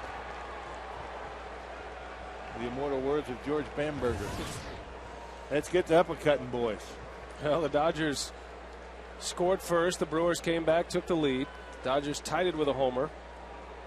Hardy untied it with a home run in the 4th. But the Dodgers have scored 3 runs here in the 6th. And lead it 5-3. A very quiet 45,000 after what has unfolded here in the 6th inning.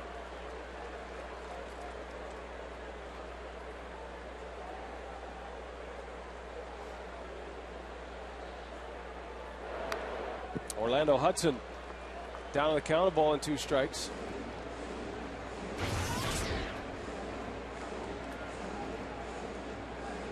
This was a key stretch for the Brewers leading up to the All-Star break. A lot of home games in this stretch. 15 out of 19 at Miller Park. But as Ken Maka pointed out before this run began, again, some very good competition, all playoff contenders.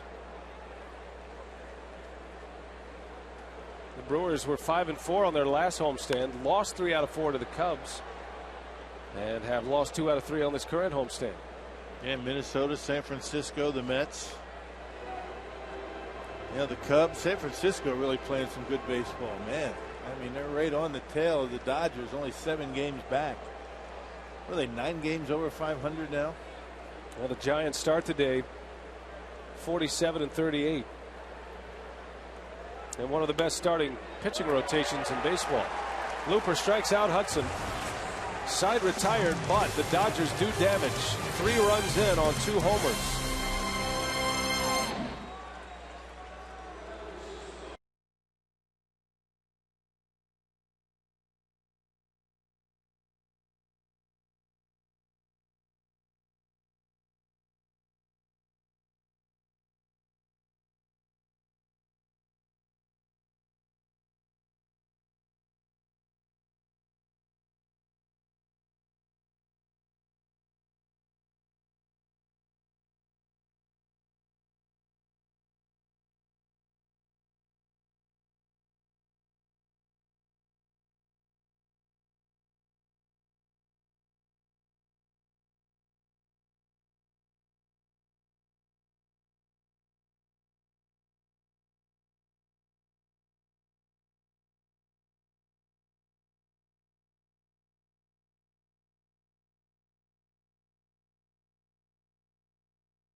run, but Manny Ramirez gets the Dodger lead back with a 2-run shot.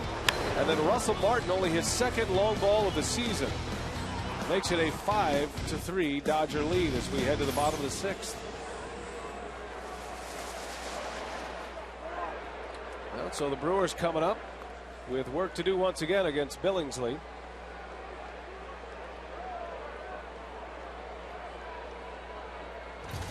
Score 3 runs on Chad Billingsley. You're feeling pretty good about what you've done so far through 5 innings of play, but the Brewers are going to need more from their hitters.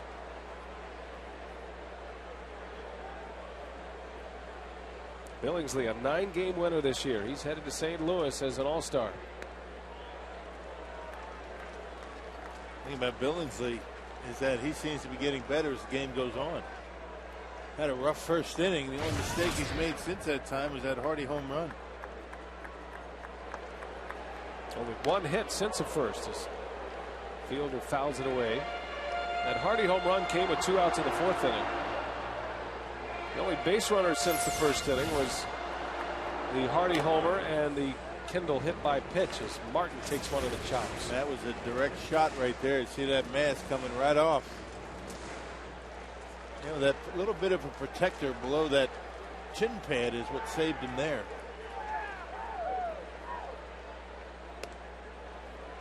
A great invention. Yeah. It's a small thing. They used to have the plastic flap that would tie onto the bottom of the mask. The Steve Yeager invention. I never liked that thing. Because when you lifted your head up and then brought it back down, maybe to look at a pop-up, the thing you caught in your chest protector, you couldn't move your head. The plastic piece. And when I can't move my head, that's a big deal. I know. You have problems. That piece doesn't bother you nearly as much, not as big.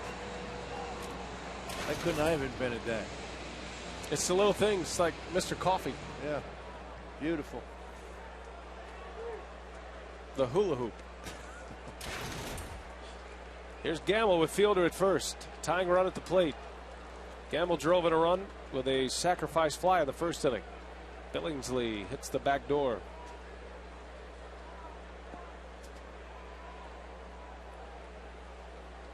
Gamel is 0 for 1. Billingsley struck him out in the 3rd inning. Broke his bat, but a base hit. Fielder will stop at second. Matt Gamel has his first hit of the game. And 2 on for the Crew to start this 6th inning. Well, Billingsley able to eat him up inside, but still Matty able to get enough of it to muscle it into right field. Prince has to stay at second. You don't want to challenge the arm of Andre Ethier or Matt Kemp. You can run on Manny Ramirez. You don't want to take any chances down by 2 runs.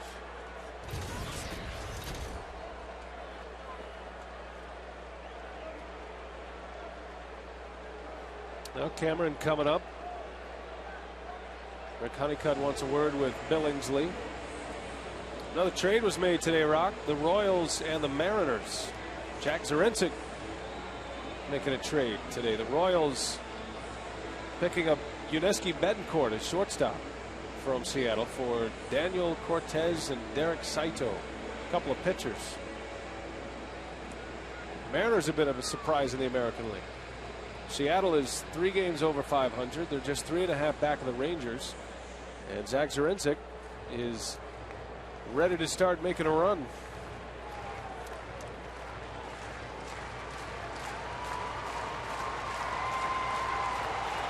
So 2 trades today in the big leagues. Trade deadline is at the end of this month. Chris Smith getting loose for the Brewers in the bullpen. 2 on, nobody out. Cameron at the plate. Dodgers have action in their bullpen as well. The Brewers would love nothing more than to chase the Dodgers starter here in the 6th inning. Pitch count is right at 100.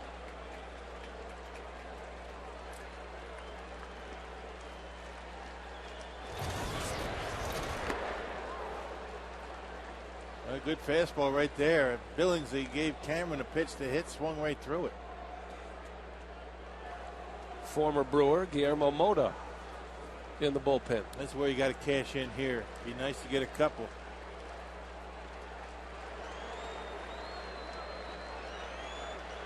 Milwaukee down a pair. Cameron lays off. 2 balls and a strike to count. You stay patient at the plate, you're going to get a hitter's count against Billingsley more times than not.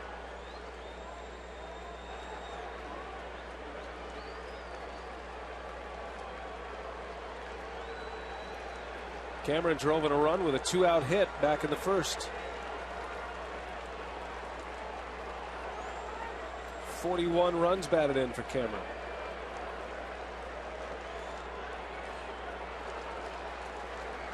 Fielder at second, Gamel at first. Cameron takes ball 3.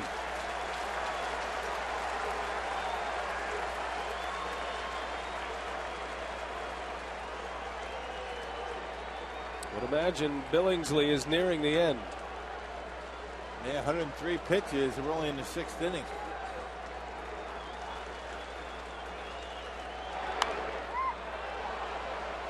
Three and 2. Billingsley threw over 30 pitches in the first inning. Had a couple of walks, gave up 2 hits as well.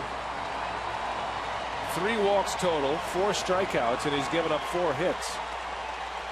Yeah, he's gone as many as 123 pitches in a game. That one back in mid-May.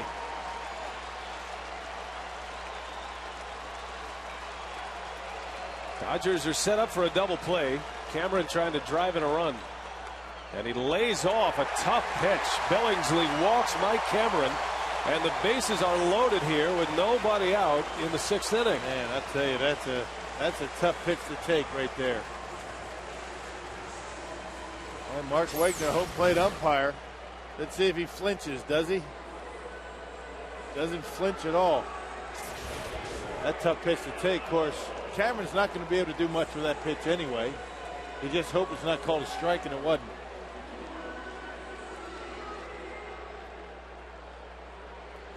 So Torrey's going to stick with Billingsley here. Mota is ready in the bullpen. But the skipper is going to stick with his all-star against Frank Catalanato. Tying run in scoring position. Well, certain guys get the opportunity to get themselves out of trouble that they put themselves in, and Billingsley one of those for the Dodgers. Not sure how long the leash is going to be, though. Catalanato is 0 for 2, a couple of groundouts. And he takes a strike.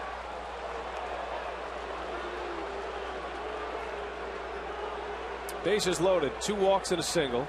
Fielder and Cameron with walks. Gamel had the broken bat hit. Catalanato with 1 career grand slam on his ledger. And it's a ball and 2 strikes.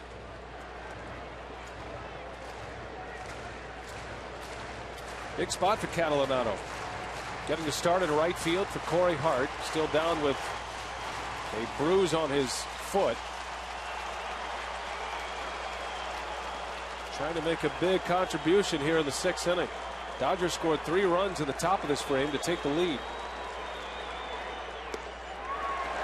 2-2. You've got to be alive if you're at third base with Billingsley out there. A lot of balls in the dirt. One scoots away, you got to be able to score.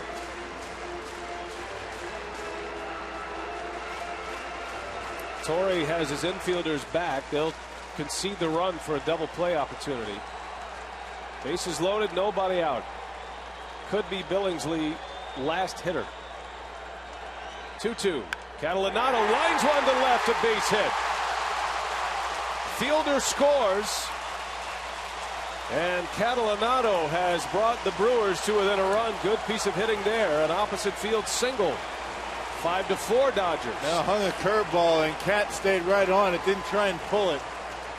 First 2 times up, both ground balls to first, rolling over on some pitches, but stayed back nicely. Billingsley made a mistake and he just shot it into left field. Look at this. Watch the way he stays on that pitch. Keeps that front shoulder closed and just bangs it into left to keep the line moving for the Brewers.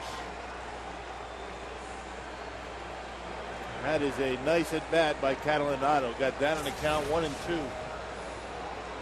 And it will be Billingsley's last hitter. So the starter is out. Torrey to his bullpen. We'll take a timeout.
Hardy is coming up, and back in the fourth inning, Hardy belting his Powerball home run number 10. 1 for 2 tonight, J.J. Hardy, and a home run that had to feel good. He goes to the opposite field, gets on top of a high fastball. Billingsley is out, 110 pitches. He gives up, at this point, 4 runs, all earned, still bases loaded, and all 3 his responsibility. 4 walks for Billingsley, and the Brewers applying the Dale Swaim theory against Billingsley to perfection tonight. Very patient. And keeping the line moving. 37th appearance for Mo. Having a good season with the Dodgers so far, at least a good start. Last pitch against the Mets on Wednesday and threw a scoreless inning in the third. So coming in a tough spot, bases loaded, nobody out. Billingsley with his shortest outing of the year. And Guillermo Mota, the former Brewer. He was Solomon Torres' setup man last year here in Milwaukee. Facing J.J. Hardy with the bases loaded, nobody out. The Brewers down a run.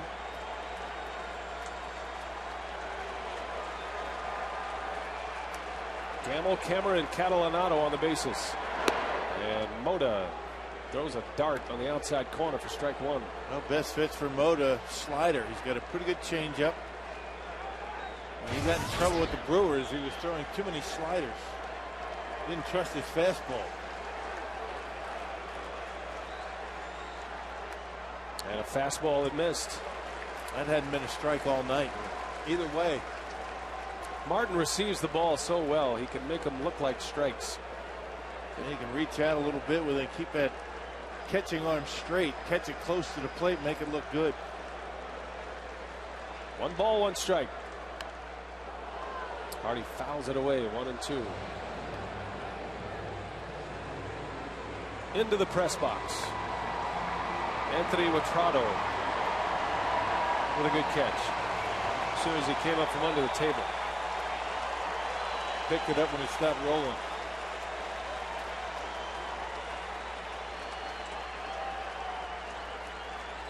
Big spot for Hardy. The 1-2. JJ in the right. Back is Ethier. This is plenty deep to score. Matt Gamel from third base. And we are tied. Hardy has 2 RBIs. Excellent piece of hitting.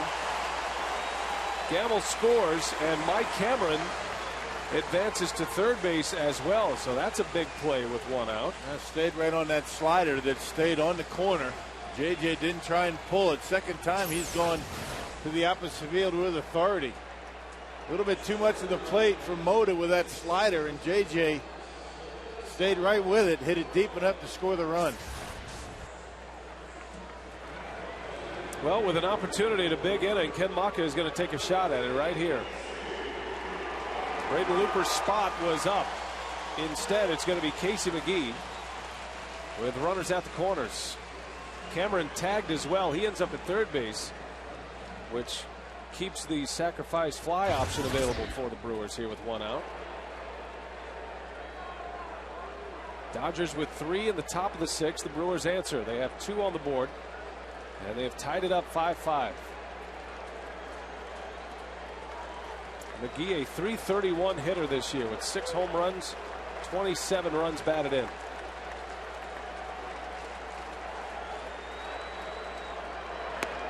And a fastball strike, well located.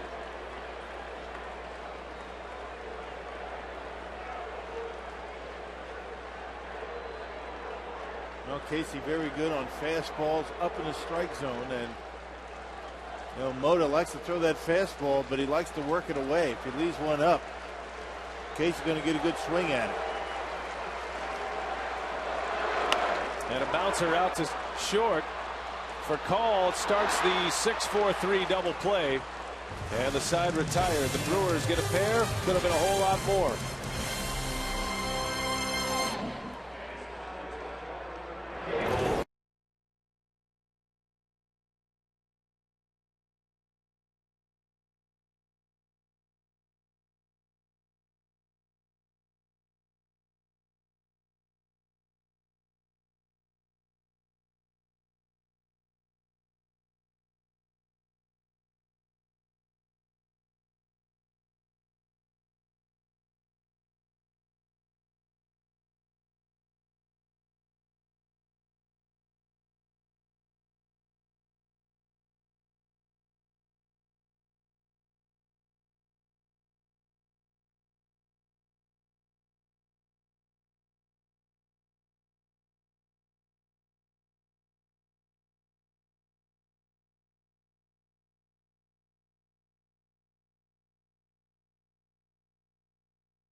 Life, great taste, less filling. And by Toyota, proud sponsor of the Milwaukee Brewers and the Tundra Territory at Miller Park. Our Miller Lite, what's on tap? Tomorrow, the Dodgers back here, and it is a WMLW game tomorrow. 6 o'clock, we are on the air. 6:07 first pitch. Sunday is the final game of the series. 12:30 for Brewers Live. Clayton Kershaw against Giovanni Gallardo on Sunday. Boy, that is going to be some kind of pitching matchup. 2 talented young hurlers. Tomorrow it's Mike Burns against Jeff Weaver. Weaver spent a little time in the Brewers organization last year. Now it's going to be Chris Smith first out of the bullpen for Ken Maka. Maka taking a shot at it in the bottom of the 6th. Brewers do tie it, but now Smith will work in the 7th against the bottom of the order. Well, showing a lot of confidence in Smith, who's been throwing the ball pretty well. You can see with the numbers, 14th appearance and a .214 earned run average. 21 innings and 17 strikeouts. He's got good command of the fastball, very good changeup. Todd Coffey's pitched back-to-back days. Villanueva's struggled his last time out, so Ken Maka electing to go with Chris Smith. Earning his way to some key late innings out of the bullpen for the Brewers. You just got to go with a hot hand. Whoever's throwing the baseball the best. Matt Kemp leads off. Rolls one to third as down the line past Gamel. And the Dodgers with another extra base hit. Matt Kemp with a double.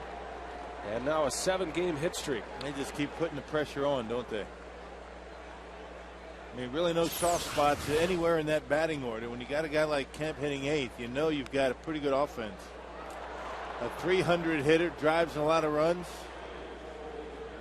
And the first batter here in the 7th is in scoring position.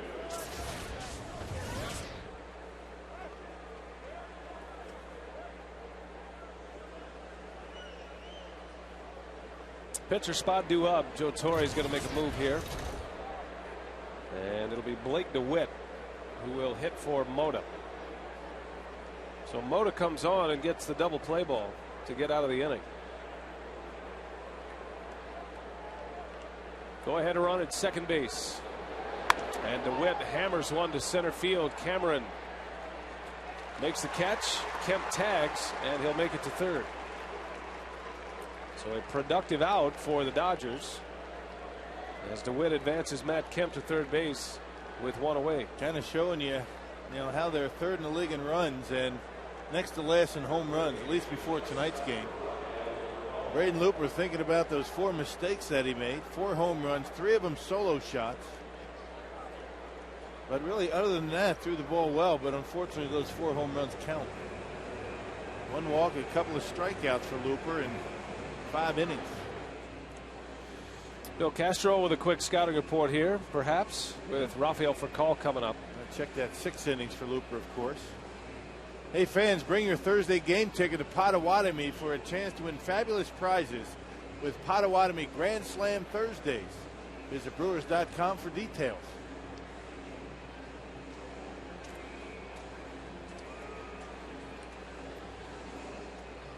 Stetter is the lefty. Mark DeFelice the right-hander. For call with 1 away. And then the lefty Ethier after that. Big spot here for Chris Smith. You'd rather not face Manny Ramirez in this inning. He's going to have to retire for call and Ethier to get around that. You probably see Stetter come on to face Ethier. And then it'll be 1 and out if Manny Ramirez is scheduled to hit in this inning. Double-barreled action in the 7th inning. So Ken Maka not taking any chances here tonight. Infield in behind Smith. Brewers trying to cut the run off. Furcal's been a hot hitter. Average at 257. 0 for 3 tonight. He's put some big numbers on the board since his return to the leadoff spot, which coincided with Manny Ramirez's return to the lineup on July 3rd. And be alive for a bunt in this situation. Not necessarily a squeeze, but that might be a possibility. But Furcal not afraid to drop down a bunt. Matt Kemp at third base. The 2-0 popped him up. Counsell racing back. Catalanato's coming in. He'll make the call. And Kemp will not challenge. A pop-up from Furcal and a big out for Chris Smith. Out number 2. Boy, on a 2-0 pitch. Thank you very much. Well, you'd figure Furcal to get a better swing than that on 2-0. There it is, a fastball. He had a good pitch to hit. Lefties like it down and in. But he popped it up. And here comes the pitching change. So with Ethier coming up, a dangerous left-handed hitter, Maka will make the call to the bullpen and Mitch Stetter. Smith faces 3 batters, gives up a double, and gets 2 outs. And a pitching change at Miller Park. We'll set up Mitch Stetter when we continue, all tied at 5 at Miller Park.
forget golfing. Let's go water skiing. What do you say? Well, you know, let's water skiing, jet skiing, going down the slides. If Kelly can go down with Bernie, I can go down a water slide. All right, Mark Davies' words. Join us next weekend. We got a tight one here, though. Let's turn it back to Brian and Bill. All right, Craig and Davey, thanks. Andre Ethier, the batter for the Dodgers against Mitch Stetter.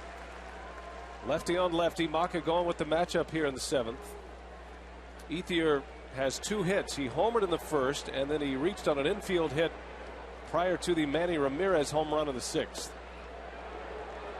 Now, Mitch Stetter against left-handed batters, a 123 batting average. That's outstanding. 41st appearance for Stetter. Great numbers, 35 strikeouts in only 28 innings. Second reliever for Ken Maka. And Ethier stayed on that one pretty well, fouls it away. 1-2 the count. I was talking to Jason Kendall about watching hitter swings from pitch to pitch. You know, he has the best view of them all. And one swing leads to the next thought for the next pitch. See what he has in mind here after Ethier was able to stay back on a Stetter slider. Setting up outside and a fastball that missed. Well, a catcher can really tell what a hitter's thinking up there. If he sees him leaning out over the plate for that slider, you try and bust him inside. Catcher can even tell when the hitter may be moving his feet a little bit, maybe a little bit closer to the plate from one at bat to the next. Those are things that you really keep an eye on. 2-2 with 2 outs. Struck him out. Mitch Stetter gets Andre Ethier. And a leadoff double for the Dodgers. He's stranded on base.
Does the leadoff role become late in the game? Well, it becomes very, very important because when you get the from the 7th inning on, and when you're in a close ball game, you get that leadoff runner or your the top of your lineup up, and boy, if they're the table setters, it gives you an advantage.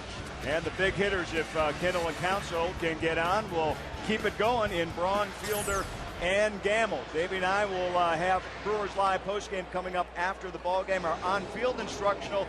We're going to gather around the on-deck circle and tell you what goes on when the batter's getting ready to step up to the plate. So it should be entertaining. Bill will join us down there, and got another pitching change to talk about. 5-5 ball game here as we go to the bottom of the 7th. Brian. All right, Craig, thanks. There you see Chris Smith and Mitch Stetter, the two that get the Brewers through the 7th inning. Jason Kendall will face Corey Wade out of the Dodger bullpen. He was just called up from AAA Albuquerque. Yeah, having a tough time this season, and particularly on the road. An ERA at about 6.5. away from Dodger Stadium. Wade replacing Ronald Belisario, who is putting up great numbers out of that Dodger bullpen. Wade was with the Dodgers most of last year, exclusively out of the bullpen for Joe Torre last year. 55 appearances and a .227 earned run average a season ago. It's been a different story in '09. Falling behind Kendall. Kendall is 0 for 2. He was hit by a pitch in the second. Batting leadoff for the 4th time this year.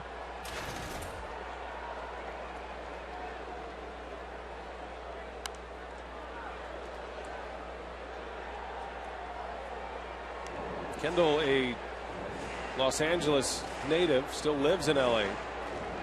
Always has a lot of friends at Chavez Ravine when the Brewers go to Los Angeles. And you know he's got a lot of people watching back on the West Coast here tonight. The 2-2, Kendall, little flare. It's going to be caught by Hudson and one away. Well, time now for our carsoup.com email the booth question. Jeff in Green Bay wants to know, are West Coast teams at a disadvantage because of their location? Not necessarily. I mean, the West Coast teams play the majority of their schedule, at least, you know, that with the unbalanced schedule on the West Coast, except for, well, they have to bitbone over to Colorado from time to time. But I remember when I was with the Angels, every one of our off days was spent in an airplane. Just about every one. Yep. And I remember one trip we had a Sunday night game. It was one of those Sunday specials, night games. Had to go to New York and play a 4 o'clock in the afternoon game. That was a rough schedule. And most people will tell you that going from west to east, when you talk about jet lag and things like that, a lot worse than going east to west. Well, what they lose on the schedule as far as the travel goes, they make up in weather. They don't have to endure those super hot days. They don't have to endure those really cold early spring days as well at home. Those 6-hour flights certainly don't make up for it when you're in the middle of them. You can entertain yourself on a big league charter plane. Got to get a whole knapsack full of movies. Council pops it up, foul territory. Loney right at the rail, and that one's out of play. About 5 rows up. Yeah, but the one thing about being on the West Coast, you don't start your games a lot of times until 10 o'clock Eastern time, and people in the Midwest and the East Coast really don't get a chance to get to know many of these players. It's a little bit easier these days with that MLB package. You get the chance to see different teams.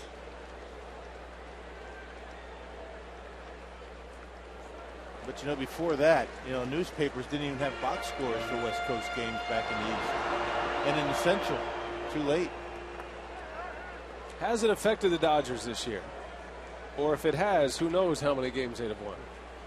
They start this day 23 games over 500. Incredible. Breaking ball from Wade, and Council checks his swing. Everybody thought the Dodgers were going to be a pretty good team, and then they picked up Manny Ramirez. Pretty close on the curveball. The difference maker in the division, even without him. Ramirez has a 2-run homer tonight. The 3-2. Council into the opposite field toward Ramirez, and he's got it for the out. 2 up, 2 down for Corey Wade. And here comes Braun.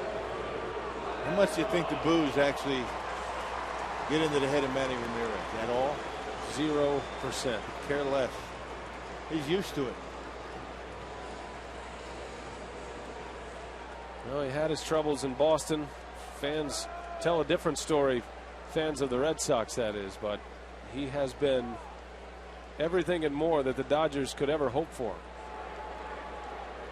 Outside the 50-game suspension, he has really allowed this team to come up with a personality. Braun chases the first pitch, and Corey Wade has himself a 3-up, 3-down inning. Still tied at 5. We head to the 8th. Manny leads off.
Brewers' first game of this 3-game series and the final 3 games before the All-Star break.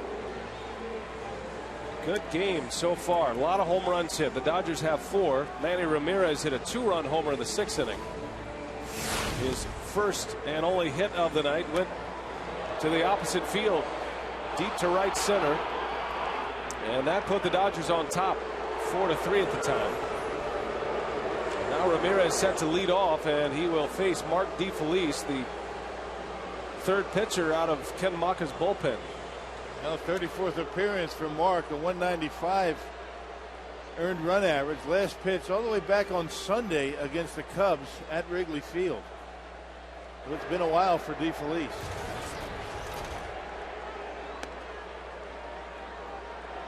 DeFelice had a bout of bursitis in his elbow. Sat him down for a couple of weeks. Didn't go on the disabled list, but hasn't been quite the same since. It takes him a little longer to get loose. One thing they're concerned about DeFelice is that arm angle. You know, as the bursitis has affected him, he drops down a little bit. Drops down and pulls that baseball across. That's how he gets the cut on that fastball. Puts a little bit of pressure on that elbow. DeFelice has faced Manny Ramirez once in his career. It was his major league debut last May while Ramirez was playing for the Red Sox. DeFelice struck him out.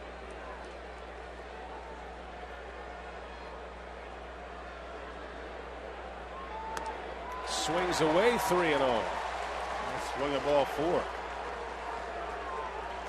Ramirez saying, no, you're not going to walk me. And another cut fastball off the outside corner. You don't see Manny do that too much.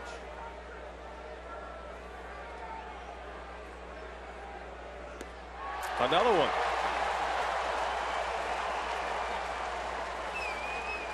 I don't have the memory exactly right in my head, but I'm 99% sure he struck him out on a cut fastball in Boston last year. That's a good guess. Either a memory or a guess, one of the two. Well, since he throws it 95% of the time. See what he gets. 3-2. And Ramirez pops it up a mile high.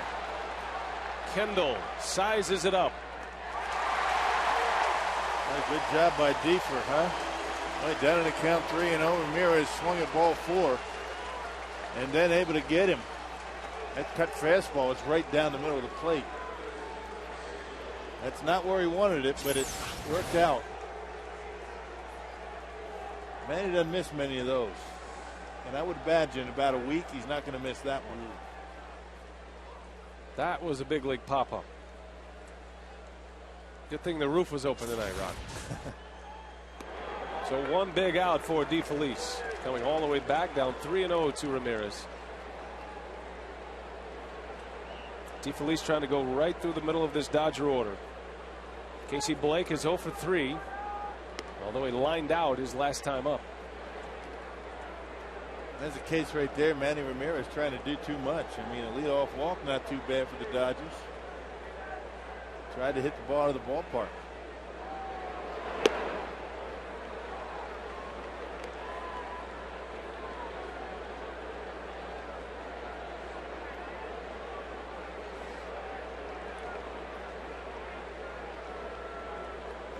Two and 1 to Blake. Bouncer to Hardy. Nice easy hop. And a low throw dug out by Prince. He's had a terrific game at first base. Fielder has made 2 good plays defensively on ground balls and a nice pick there for out number 2. He has been so much better on plays like that. Short hops. This was a tough play. Prince Fielder has done a nice job all night long at first base. Able to play some tough hops on ground balls and save J.J. Hardy an error on this throw. And able to get the out. Our Home Depot doing more on defense. Prince Fielder at first base. It's the nice soft hands.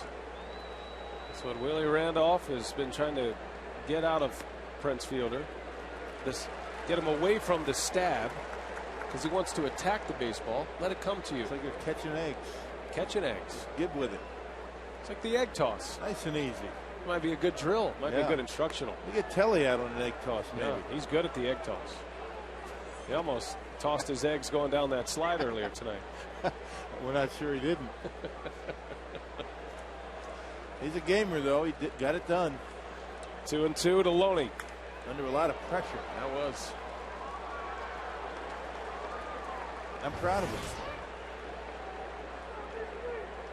Don't forget, we're on WMLW tomorrow.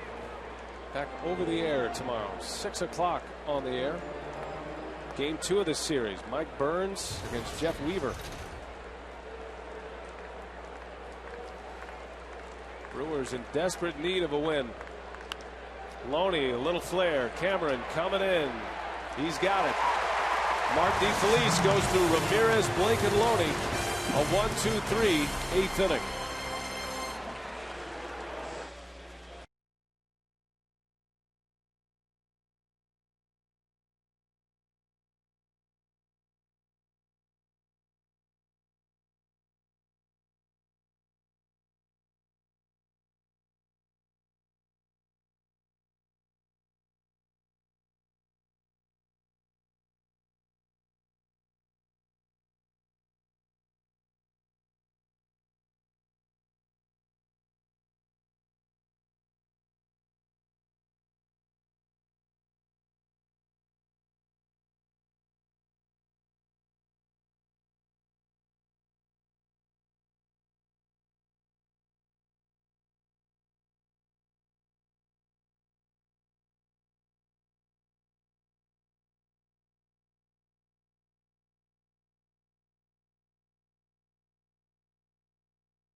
And our Ho Chunk Gaming text question tonight: what do players who aren't playing in the All-Star game do during the break? Kristen in Grafton wants to know.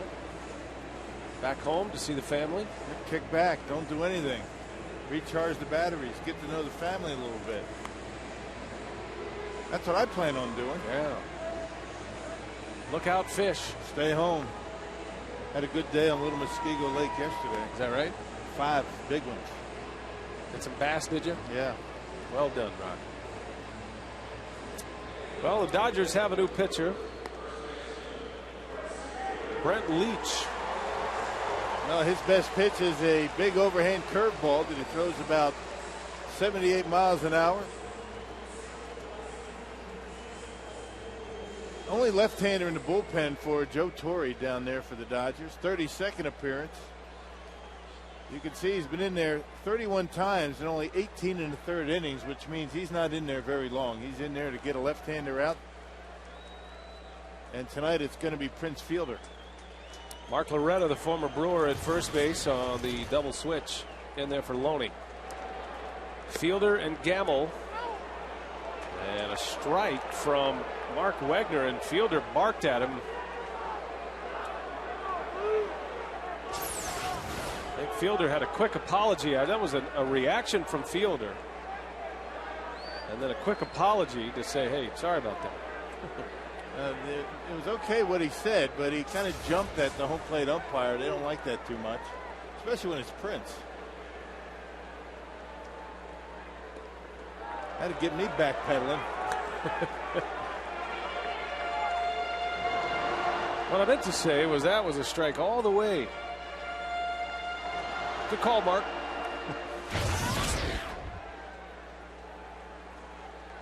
Fielder against left-handed pitchers this year, batting .326.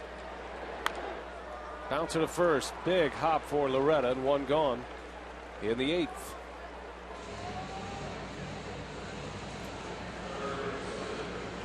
So Matt Gamel will face a left-hander. Gamel at the plate, presented by Wendy's.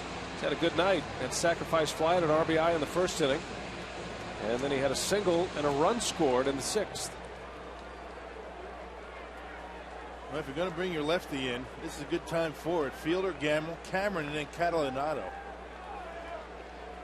Got some options on the bench. A lot of right-handed options on the bench for Ken Maka. Only Jody Garrett, a left-hander on that bench. You got Billy Hall, Rivera, and Corey Hart. Casey McGee already used. Brewers looking to take the lead here in the 8th and then turn the ball over to Trevor Hoffman, who's loosening in the bullpen.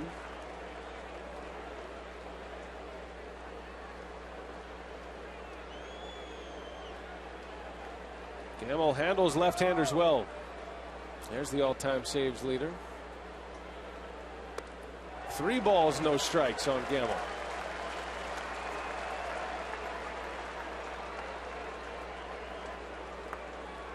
Brent Leach, 3rd reliever used by Torrey. Chad Billingsley went 5+, shortest outing of the year for the All-Star starter. There's a strike.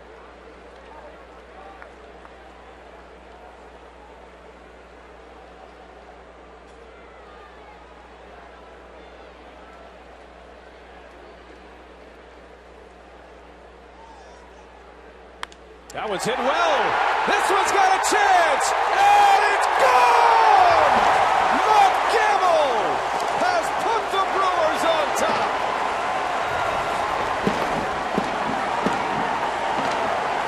Way out of here. Gamel with his 4th of the year.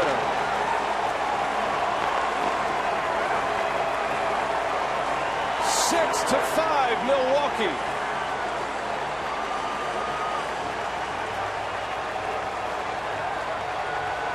He says he loves to face left-handed pitching and got his first home run of the year against the southpaw, and no doubt about that. Nice at bat, got the count in his favor.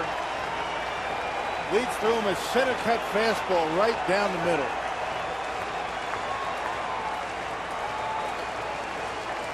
Brings them to their feet at Miller Park. Gamel goes deep.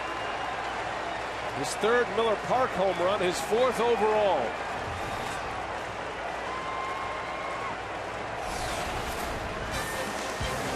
Pitching change at Miller Park.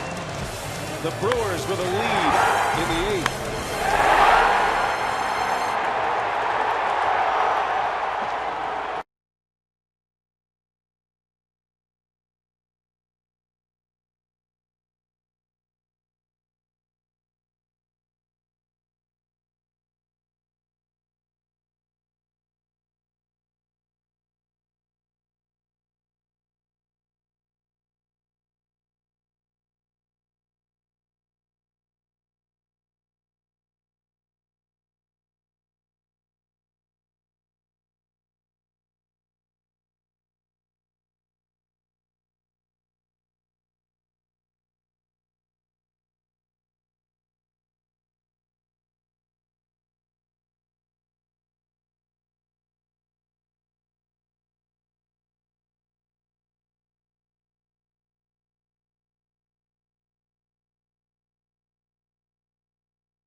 Eighth inning, 1-out home run. The Brewers come back as well as anyone in the big leagues, and they're trying to make it number 25 here tonight. 24 times they've come back to win. 24 of their 44 victories this season. Ramon Troncoso is on the pitch for the Dodgers, facing Mike Cameron with one away in the 8th as the Brewers try to add to it. Cameron lines one to left, a base hit. And Cameron coming up with his second hit of the game and on base for the third time tonight. Yeah, got one of those sinkers up in the strike zone and bangs it into left field. Well, a lot of long balls tonight. The Brewers have hit a pair in our Menards game reset. Hardy and Gamel have gone deep. Both solo home runs. The Dodgers have 4 home runs. And all of their runs coming on the long ball. Ethier and Loney. Manny Ramirez a 2-run homer, and Russell Martin. You got to tip your hat to Ken Maka giving Gamel an opportunity against a left-handed pitcher. And he came through for his manager.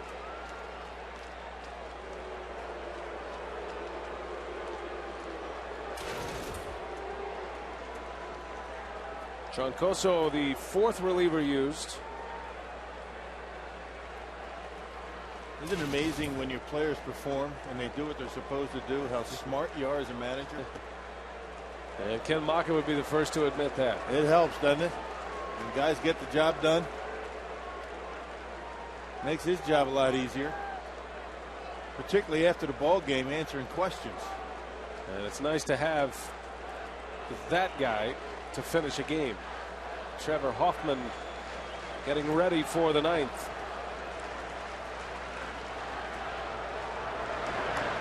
Brewers not finished here. They want some more. Due up for the Dodgers in the 9th inning will be Russell Martin, Orlando Hudson, and Matt Kemp. Good hitters. That's no walk in the park. Kemp's a big home run threat as well. Hell's Bells coming shortly. It's a running situation here, Rock. Well, you never know. You got a guy up there that makes pretty good contact. You've got a sinker baller on the mound. You try and maybe stay out of that double play. Get another man into the scoring position. Cameron has 4 stolen bases this year. He's been caught once. He looks like he wants to run. Stays put. And big hack from Catalanato. 1-2 the count. Troncoso gives you that high leg kick. Not sure if he does it all the time, but if he was going to run, that might not have been a bad pitch to run on.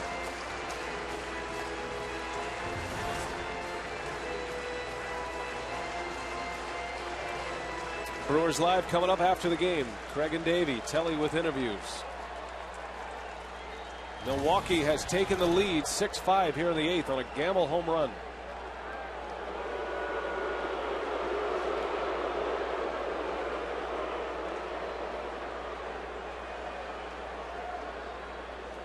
Gamel with 2 RBIs tonight, 2 hits and 3 at-bats.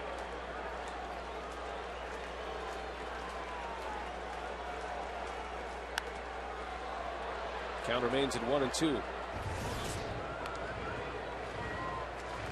Well, 1-2, not really an ideal pitch to go on because you do have the opportunity to pitch out when the defense has the count in your favor.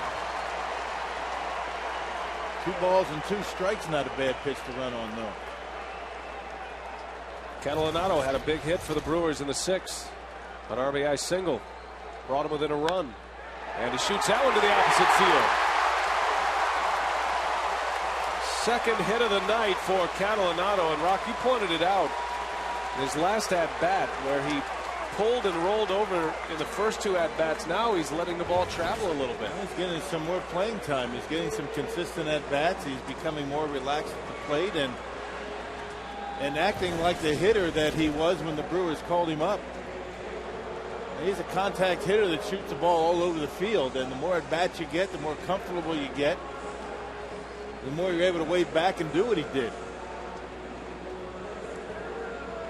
Catalanato has made a career out of succeeding coming off the bench, making his 3rd start consecutively tonight with the injured Corey Hart not available to start. And he's delivered 2 hits, an RBI. 2 on for the Brewers here in the 8th inning. As Rick Honeycutt has a quick chat with Troncoso concerning J.J. Hardy. Hardy's driven in a pair. Sacrifice fly at an RBI the last time up. J.J. homered in the 4th. Well, good speed at second base. Pretty good arms in center and right.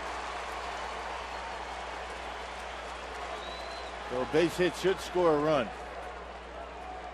Unless it's a bullet right at somebody in the outfield. 6-5 Brewers in the 8th. And Hardy takes a strike.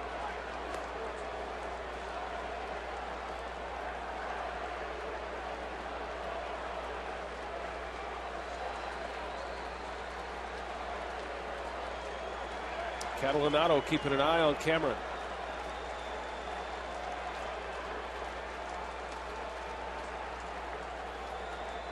Hardy, a bouncer to short for call to Hudson, and a double play to end the inning.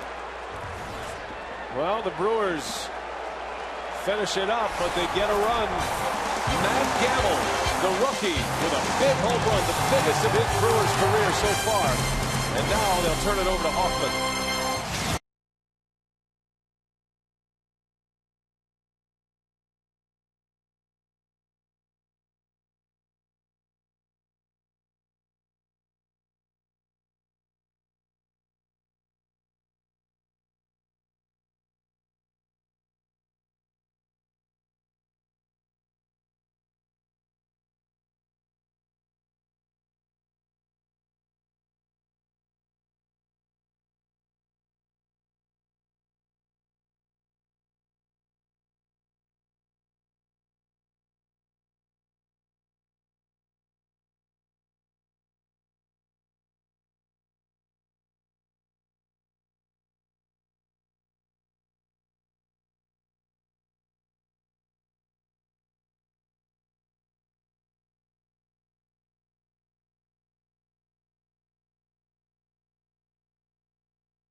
Its way through Miller Park as Trevor Hoffman is on for the save.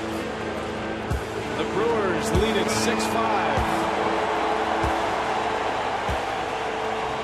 Hoffman with the pad legs pulled up tonight. 26th appearance. He's blown just one save, has 19 for the season. And he will face Russell Martin, Orlando Hudson, and Matt Kemp. Billy Hall in the game defensively at third base for Gamel. Gamel's home run put the Brewers on top. And a line drive base hit. Right back up the middle. Kind of the way his last start began.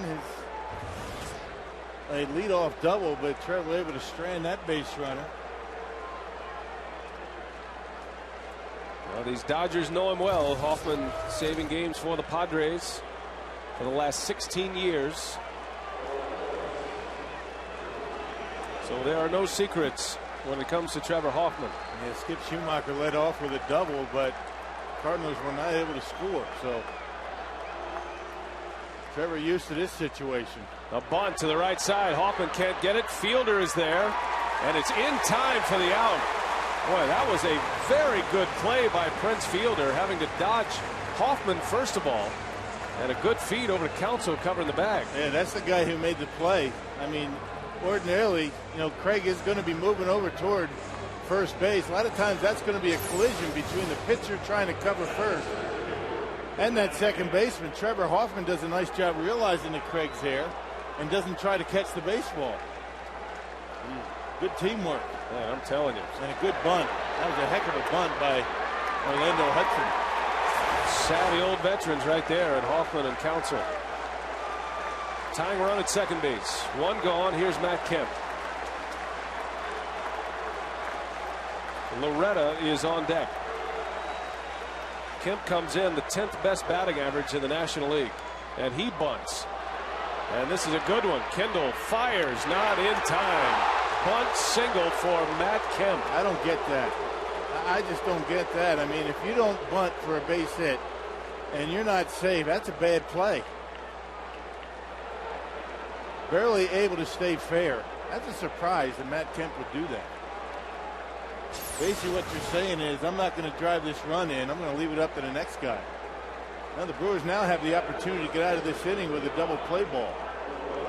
Laying way back at third. Jason realizing the ball wasn't going to go foul, and Matt Kemp in with a base hit. A surprising bunt. It's a big play. It gets a runner to third base with just one out. And now the Dodgers can tie it with a sacrifice fly. Mark Loretta, the former Brewer, will hit. Came into the game on the double switch last inning. Has 2 hits against Hoffman in his career. Brewers look to turn a double play. And Loretta takes a strike. Started him off with a changeup.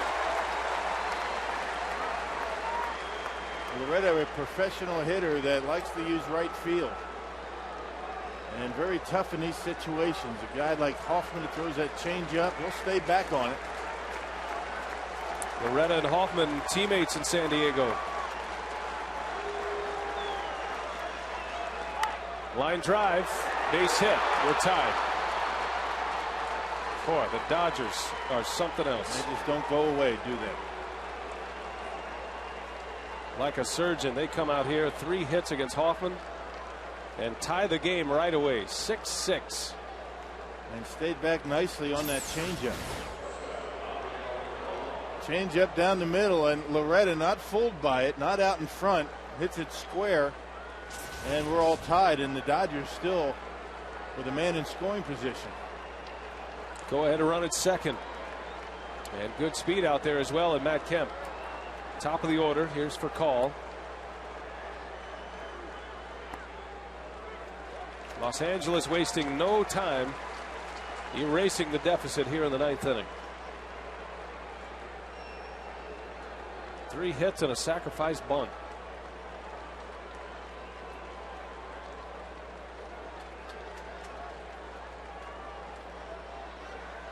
Well, both teams have done a nice job tonight answering offense. Brewers answering the Dodgers in the first, answered them again in the 4th, once again in the 6th, and they're going to have to do it again in the 9th.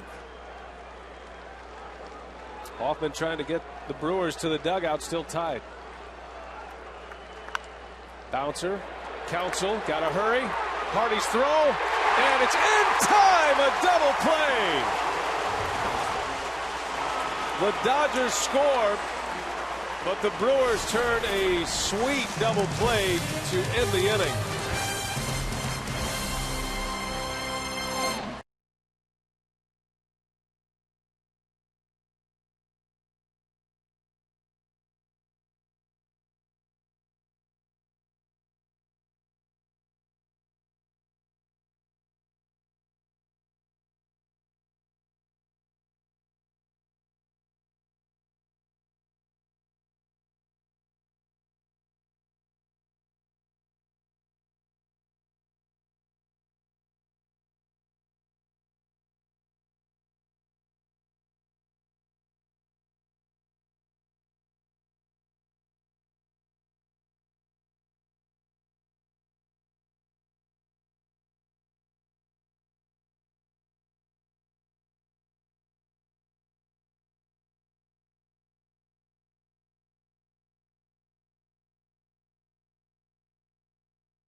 And blows his second save of the year.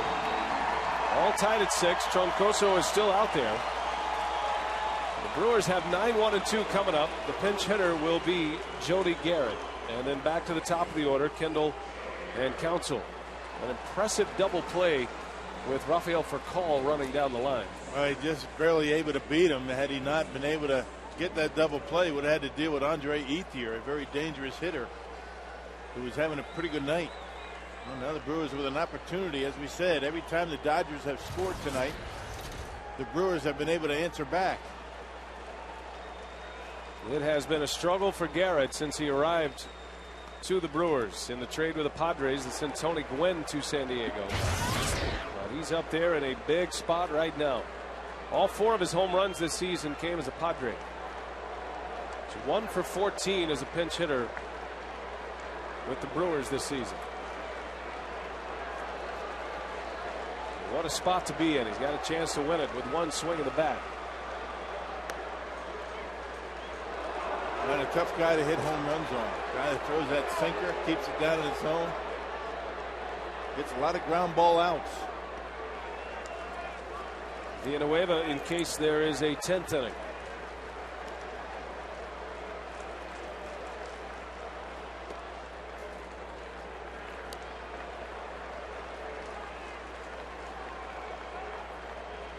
Back and forth game tonight. A lot of home runs. 6 of them to be exact. Dodgers have 4. Brewers with 2. Hardy and Gamel.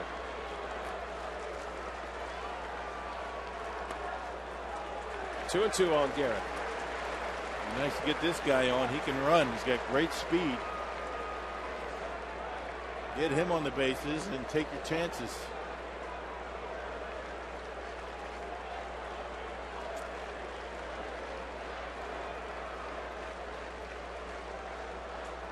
Troncoso deals the 2-2 and Garrett bounces one over to second. Hudson underhands it for out number 1.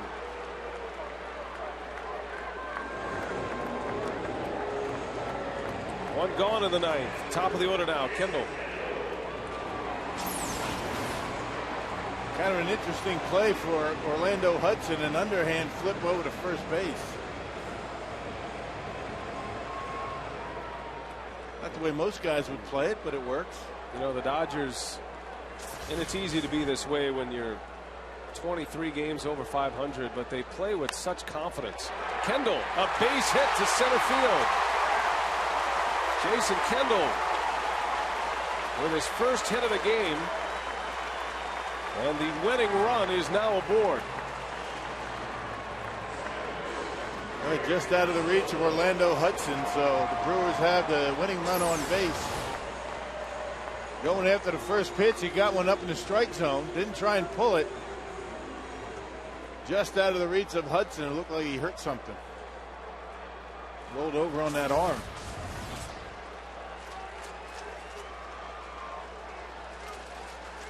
Kendall at first, Counsell at the plate with 1 away. And a strike from Troncoso. Counsell is hitless tonight. He did walk and score in the first inning. 0 for 3 with a strikeout. Been a good clutch hitter in his career. And a bouncer over to short. For Call's only play is first. A low throw dug out of there by Loretta. That'd have been nice. The ball gets by Loretta. You got Kendall at third base. Well, Kendall in scoring position, and Ryan Braun coming up. And a sellout crowd to its feet. Well, no chance for the double play. They go for the out at first and nearly threw it away.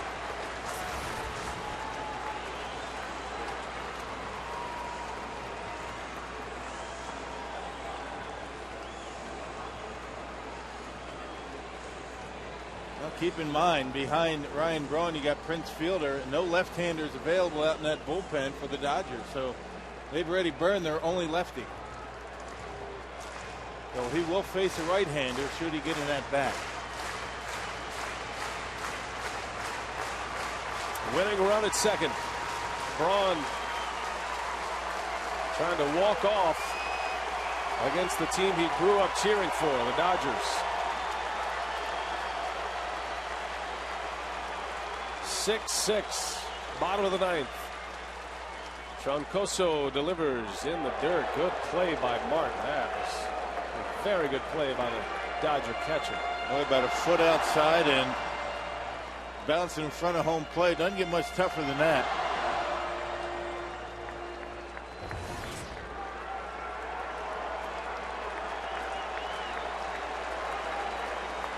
Best arm for the Dodgers is in right field, Andre Ethier.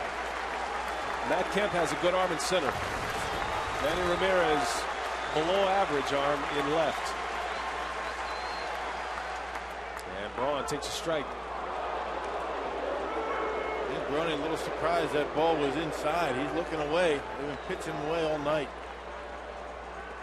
They're giving him a lot of room in right center field, which is Braun's wheelhouse.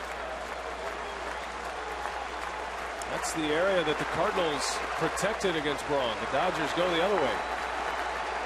The 1-1 pitch. Braun takes one down and in. That might give you a sense of where they're going to try and work him here in this at-bat. Working him inside for the first time tonight.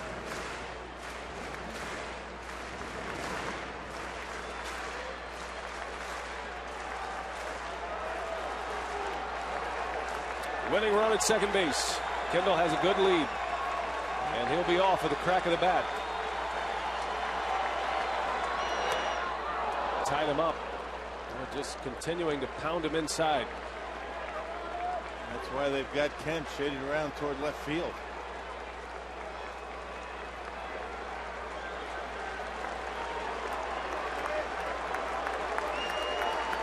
Well, they haven't set up for a pitch away. Let's see if they go there.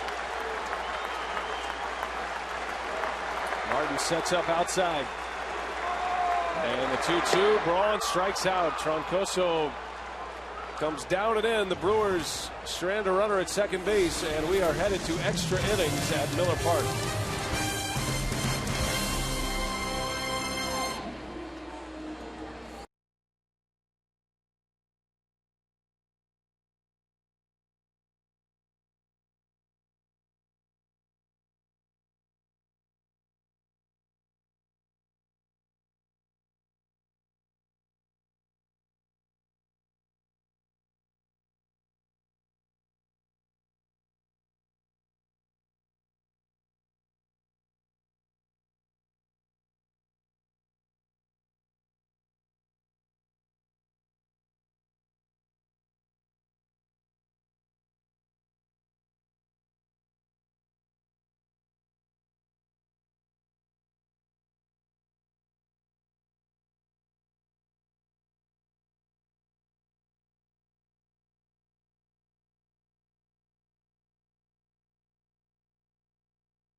Has been a battle tonight, all tied at 6. Back and forth this one has gone. The Dodgers scoring a run in the 9th inning off Trevor Hoffman to tie it up. And now we go to the 10th. Carlos Villanueva will have this 10th inning, and he will have Andre Ethier, Manny Ramirez, and Casey Blake to deal with. Only after having a good stretch, Villanueva got roughed up his last time out against the Cardinals. Pick up a loss in that ball game. Now Trevor Hoffman giving up a run in the 9th. Second blown save of the year for Hoffman.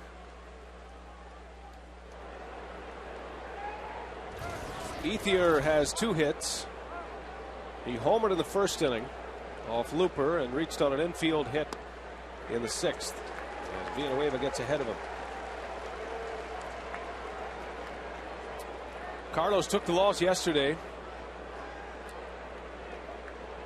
Gave up 2 runs in the 8th inning, part of that 5-run Cardinal 8th. Tough loss yesterday afternoon here at Miller Park. And Manny Parra pitching his best game as a Brewer this year. 7 shutout innings, and the Brewers give up a 5 spot in the 8th. 2 late leads given up by Milwaukee's bullpen the last 2 days. Ethier grounds out, 1 gone here in the 10th. And here comes Manny Ramirez.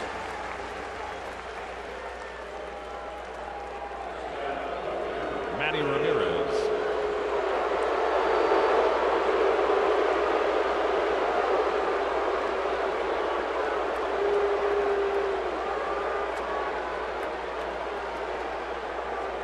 Ramirez hit a 2-run homer in the 6th. Put the Dodgers on top. They were down 3-2 at the time.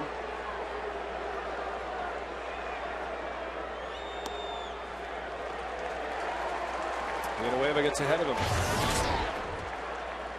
Ramirez with 9 home runs, 29 RBIs for the season. Well, if you're going to go away from Ramirez, you better get it down. That last slider was up in the zone. I think it fooled Manny, looking for a fastball. Don't have to tell you how good he is hitting him out to right field.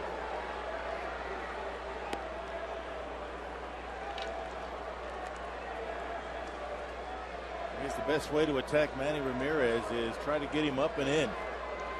But you better be careful, particularly in a situation like this.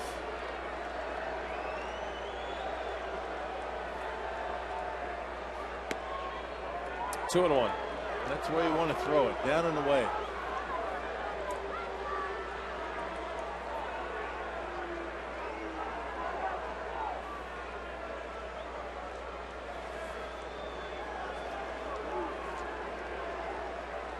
Villanueva down in the count. 3 balls and a strike now on Ramirez.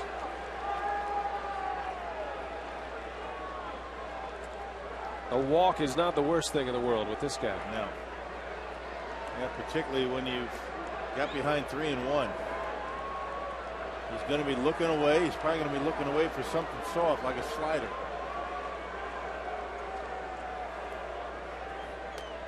And he walked him. So Ramirez is aboard. The go-ahead run at first. Jonathan Broxton is the Dodger closer. He's on the right. James McDonald. He's on the left, I should say. McDonald throwing on the right. Yeah, only 3 pitchers left in the bullpen for the Dodgers, including former Brewer Claudio Vargas. Brewers have 3 as well. McClung, Coffey, and that's it, actually. McClung and Coffey. Casey Blake. 1 gone here in the 10th inning, and Blake pops it up. That'll be in the seats. And you got to wonder if even Todd Coffey's available today. He pitched 2 innings on Saturday. He pitched an inning last night. Or I should say yesterday afternoon. Now, he labored yesterday. You wouldn't think so.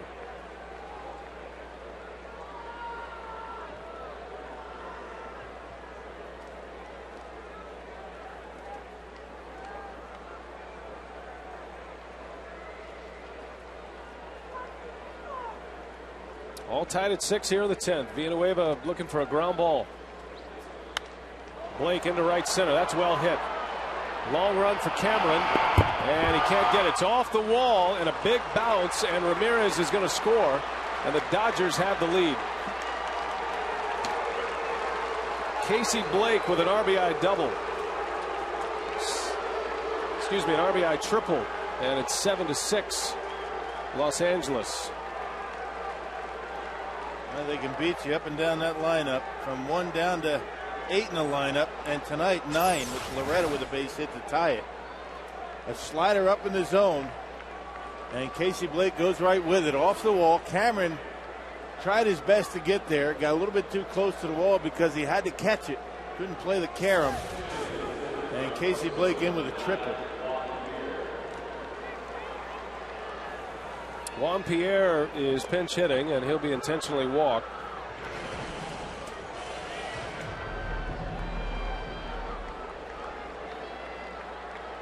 It's been a group effort for the Dodgers tonight. That's kind of the way their season's gone. It's not just one guy every night.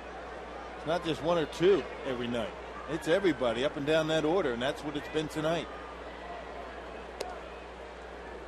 And Villanueva in consecutive outings giving up runs. Well, the Brewers bullpen has been so good all season. It's been one of the reasons the Brewers have been able to hang around in the Central Division. Yeah, it's one of the reasons why they have so many come from behind wins. Bullpen's been able to lock down the opponent and laid offense by the Brewers, but it's not been the case lately.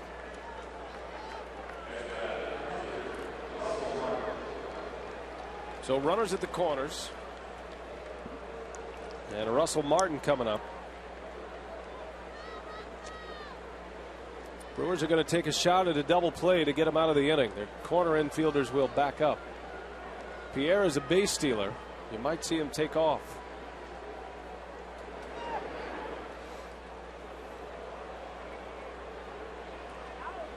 Dodgers get a run in the 9th against Hoffman to tie it. Score one here in the 10th to take the lead.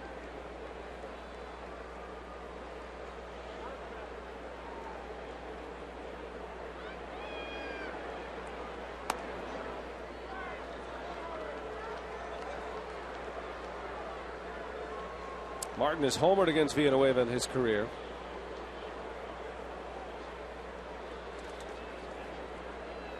Two hits tonight. He had his second home run of the season back in the 6th.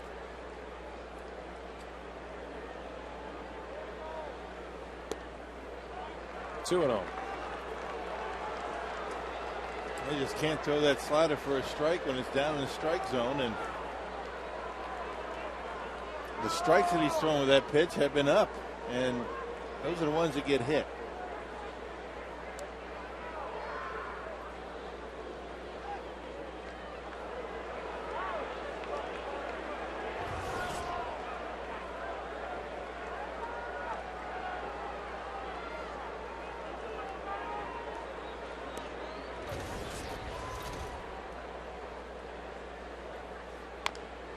Slow roller.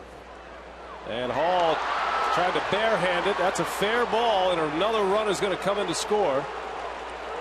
Blake scores. It is 8-6 Dodgers. I'm surprised that Billy didn't try and let that go to see it would go foul. It was right on the line when he grabbed it. He wasn't going to have a play at the plate. Check it out. Was it going to go foul? It might have. I mean, it's one of those do or die plays. That second hop looked like it was headed toward foul territory. I don't think they had a play at the plate because Blake got a great jump off the bag. Yeah, Martin runs well as well. 8-6 Los Angeles. Still just one out, 2 on, and here's Hudson.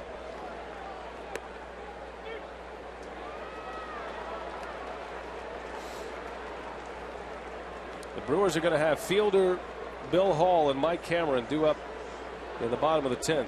And right now it's going to take 2. Well, that's kind of the way it's been, huh? You get good pitching, you don't get the hitting. You get some runs, and the pitchers can't hold the other team down. It's been that kind of a stretch for the Brewers lately.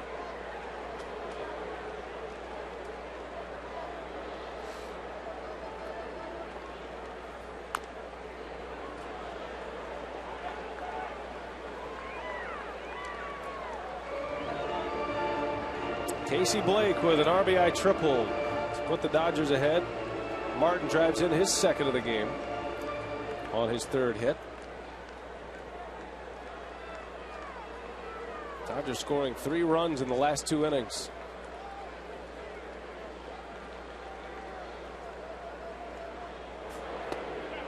We'll ask if he went, and no, he didn't. Tim Timmons saying he checked his swing. 2-2 the count on Hudson.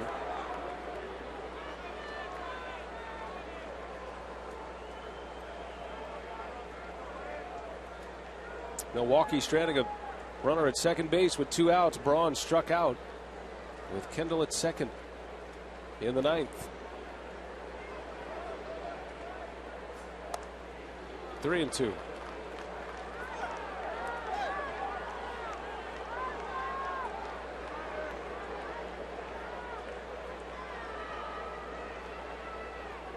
Los Angeles will send Jonathan Broxton to the mound in the bottom of the 10th. All-star closer for the Dodgers. Runners go, and it's ball 4. And the bases are loaded. And Villanueva's struggles continue. Now it's his inning. There's nobody getting loose in that bullpen. Yeah, 3 walks, one of them intentional, and a couple of base hits. The only ball to the outfield was that Pacey Blake triple. And that was right after a walk to Manny Ramirez.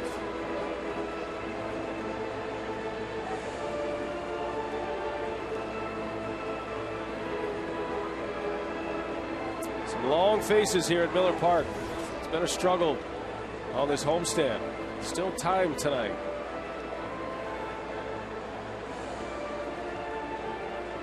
Cardinals came in, took 2 out of 3 from the Brewers.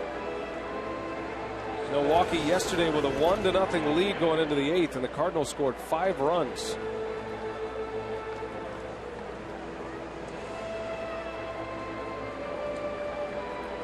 Matt Kemp with 1 away. The Brewers forced to bring their infielders in. The middle infielders halfway. Trying to cut the runoff at the plate. Villanueva is struggling big time here. Yes, he is.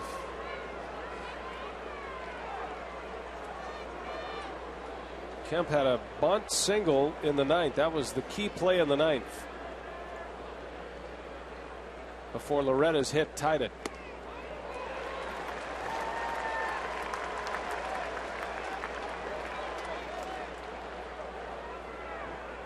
Cardinals won today. St. Louis beat the Cubs 8-3. The Brewers need a win to stay 2 back of the Cardinals in the Central.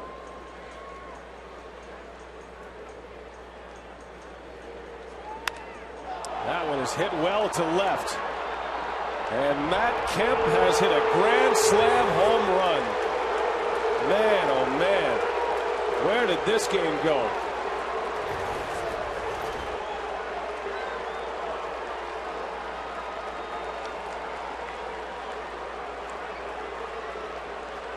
Six runs in the inning. Villanueva got the first out. And the Brewers forced to use another reliever. Seth McClung has been getting loose in the bullpen, and that's going to be it. A disastrous 10th inning for Carlos Villanueva. He has really struggled his last couple of times. Back-to-back days.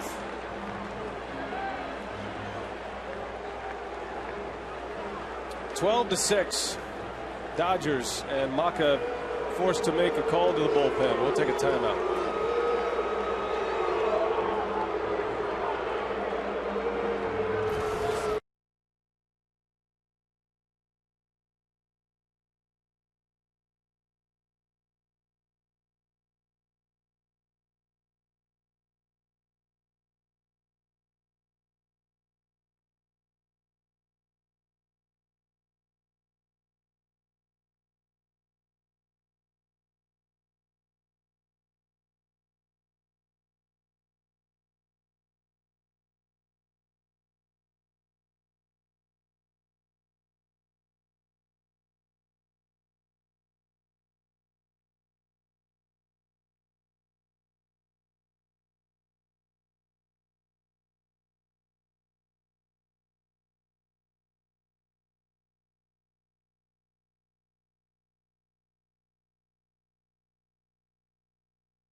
2 days off. Yes, we do. Very good point.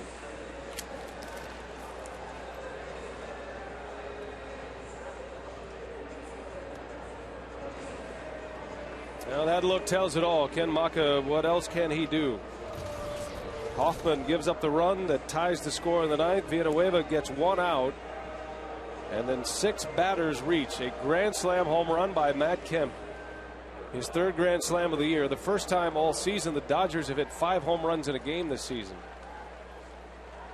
And they have blown it wide open, 12-6. And McClung is going to have to get the final 2 outs here in the 10th. No, not much that Ken Maka could do about the situation. He got the team with the lead in the hands of your closer, and anything after that is pretty much a crapshoot. That's just unfortunate that the bullpen not able to hold the lead. Villanueva has now given up 8 runs in his last third of an inning.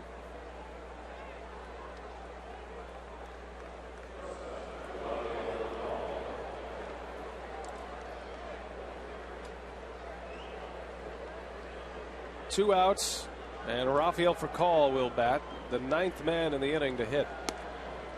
And McClung in there with a strike.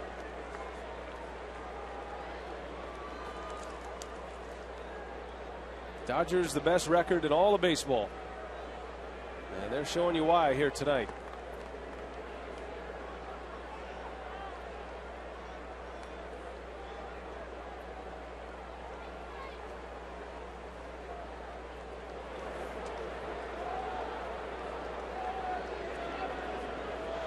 Elsewhere in the Central tonight, the Reds shut out the Mets. Bronson Arroyo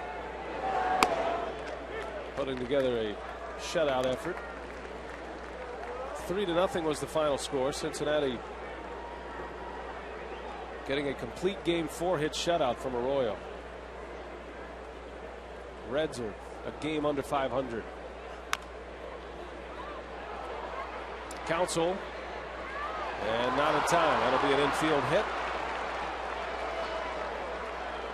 Inning continues. Well, that means only Orlando Hudson, the only Dodgers starter without a base hit tonight. Not that that means anything, but a little slow roller to Counsell, and for a call able to beat it at first base. 12 runs on 13 hits.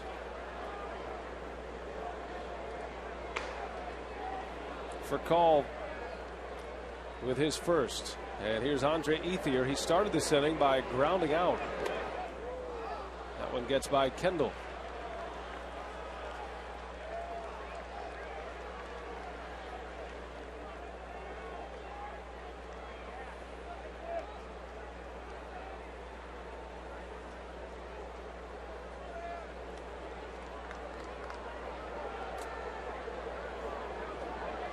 Brewers trying to weather this storm, hoping for better days, and hope they're coming soon. Milwaukee has really struggled. Hall will make the catch. The inning is finally over. The Dodgers bring 10 men to the plate. They score 6 runs, and it's 12-6 LA.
5 Dodger home runs tonight, 7 total.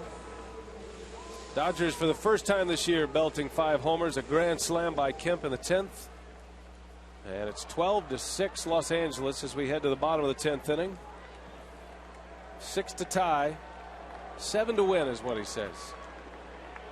I like his optimism. You bet. I like his rally hat. And I like his jersey. Fielder leads off. Jonathan Broxton is in, the Dodger closer, all-star closer. In a non-save situation. Well, routinely in the upper 90s with his fastball. He's hit 100 miles an hour before. 20 out of 22 in save opportunities. Look at the record, 6-0. So late offense and come from behind wins for the Dodgers as well.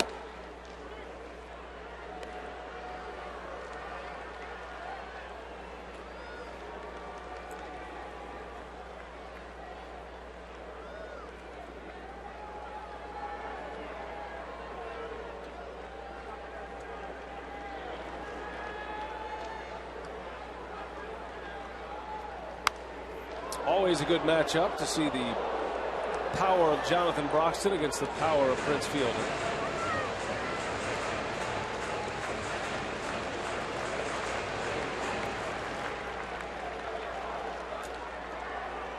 Broxton, the right-handed version of CC Sabathia. He is a big man. And he can bring it, make no mistake, and he's not afraid to throw it to anybody.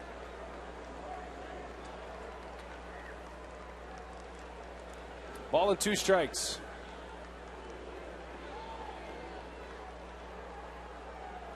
You got to feel good. I guess if you're Dale Schramm, you have to feel good about what your offense was able to do today.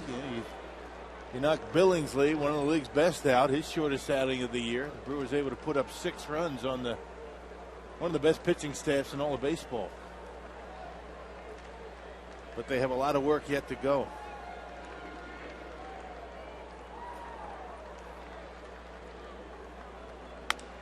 Fielder with a base hit. Nicely done. One thing you'll never see from Prince Fielder, he will not give up an at-bat. That was a good piece of hitting there in his first hit of the game. And what that means is he doesn't go out of his zone. I mean, he doesn't go away from what makes him successful. A lot of guys go up there in a situation like this, just forget about the fundamentals and try and hit home runs. Prince Fielder taking that pitch away from him and shooting it into right field.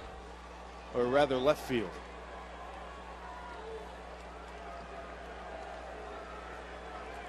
Prince having a great season. On base for the 3rd time. And here's Bill Hall. Hall came into the game defensively last inning.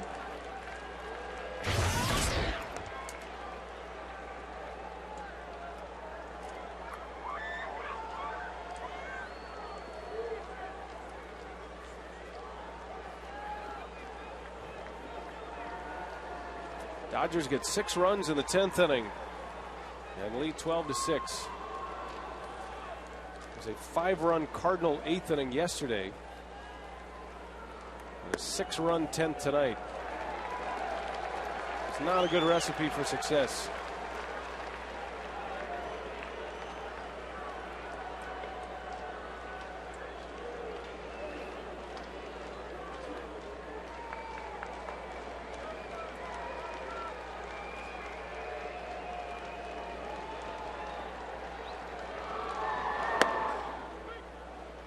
Two and 1 to Hall.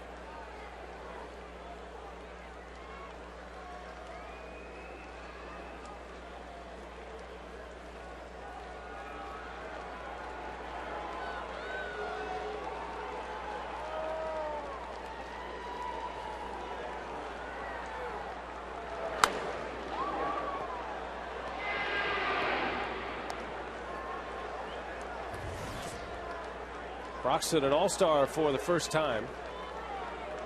Plenty of power coming out of that right arm. 99 miles an hour for a high. No, his get me over fastball is about 96. When he takes a little off to command it? Yeah, that's without reaching back. You know what's amazing about Broxton? He has 20 saves this year. He's 6-0. Yeah. 6 wins from the closer's role. Well, it's one of those situations where, you know, tie game, you bring your closer in the ninth inning, and the Dodgers very good at late offense as well. We've seen that tonight.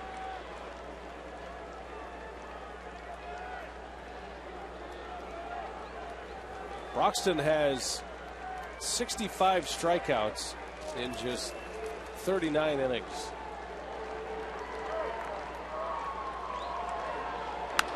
Hall down the right field line, slicing, and that is a foul ball out of play.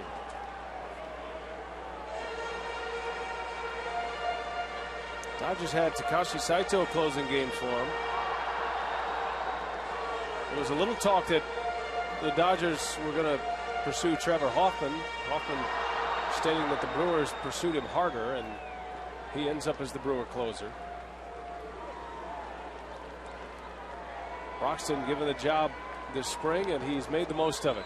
Some kind of a contrast in styles between Hoffman and Broxton.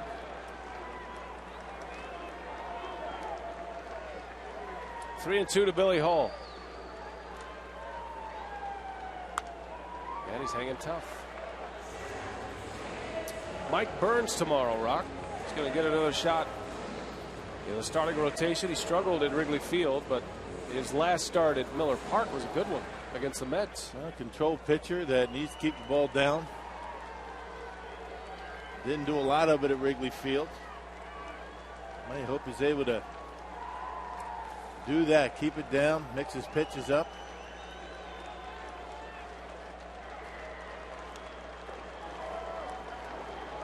Another 3-2 pitch. Hall stays alive again. Really hanging in there. Some tough pitches.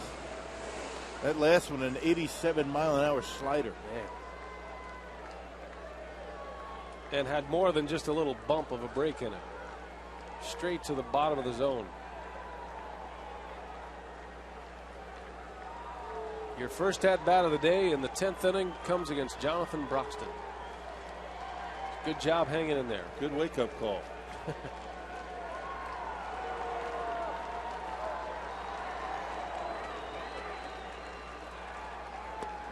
Walked him. How about that at-bat? Man, you got to love an at-bat like that. Down 6 runs, Billy Hall draws the walk. Here's the pitching matchup for tomorrow. Jeff Weaver, who was in the Brewers system last year, he's been pitching well for the Dodgers. Yes, he has. Look at that ERA, 3.32. Burnsy been pitching well, except for that last outing, as you talked about. Weaver coming off a win in San Diego. 3 innings out of the bullpen. There's a lot going through the mind of Ken Maka right now.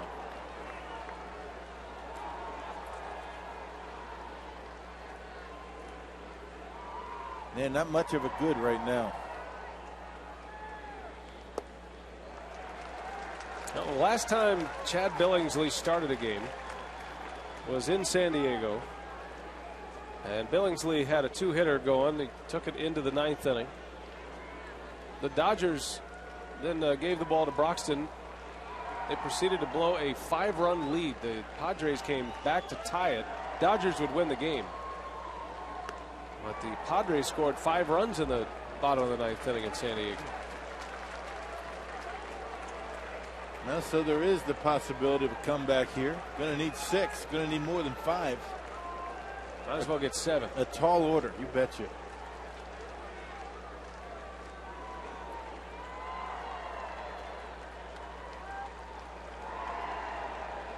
Two on, nobody out.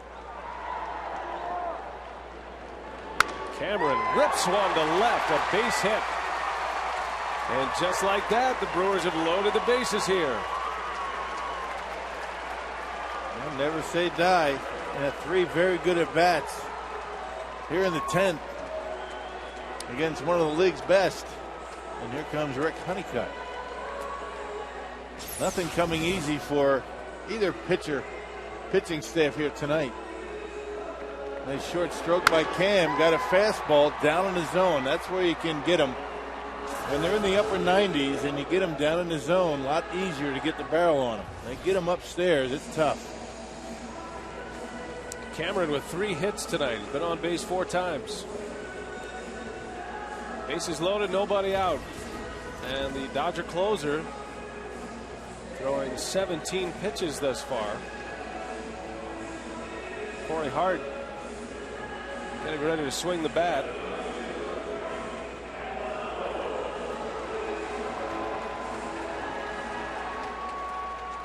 All right, see if the Brewers can keep it going here. Catalanato with the bases loaded, nobody out.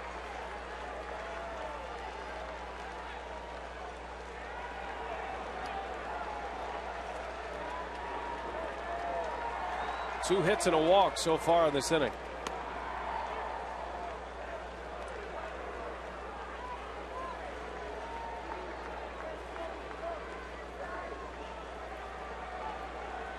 Not quite full, but you get the idea.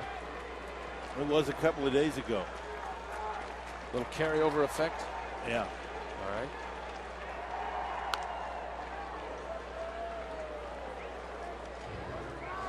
These are always the times, you know, somebody in that dugout would say something like, "Don't make it out."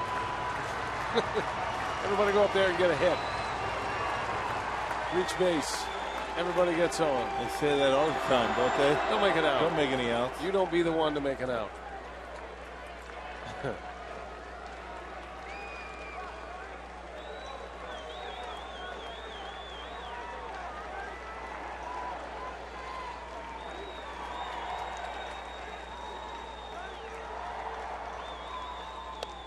Good take. 99-mile-an-hour fastball. Catalanato lays off.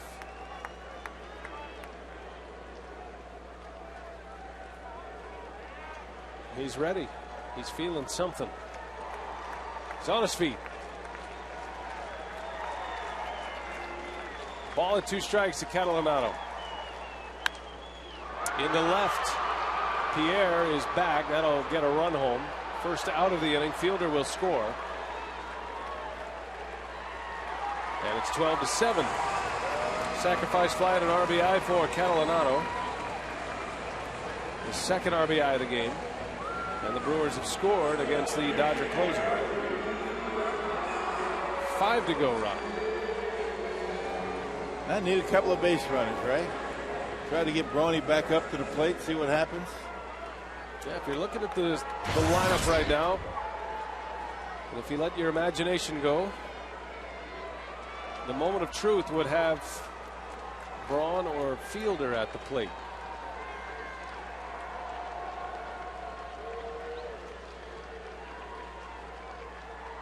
Well, you need a bunch of nobody making out. Nobody making out.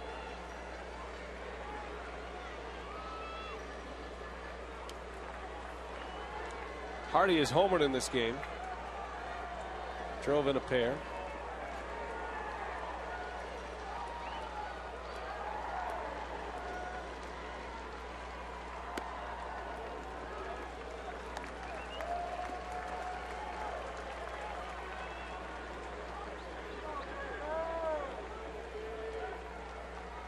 A long ball here puts the tying run in the on-deck circle.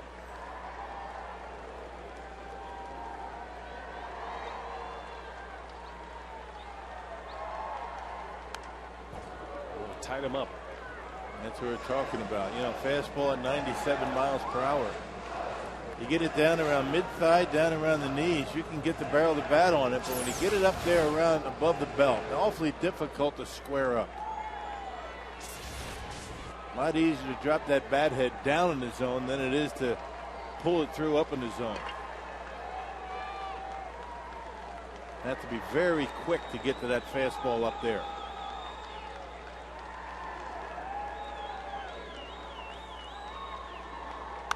Hardy down the right field line. That's down for a hit. J.J. Hardy drives in a run. Nicely done, J.J. 12-8. The Brewers are within 4. The tying run moves into the on-deck circle. They like the way the Brewers are going to the opposite field, not just in this inning, but tonight, J.J., third time he's going to right field tonight, and the only way you get a base hit on that pitch is to take it the other way. Goes down nicely and gets that slider. That slider very flat by Broxton.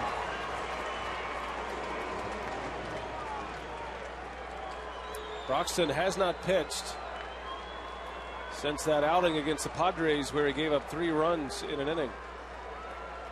The Dodgers gave up 5 runs in the night to San Diego.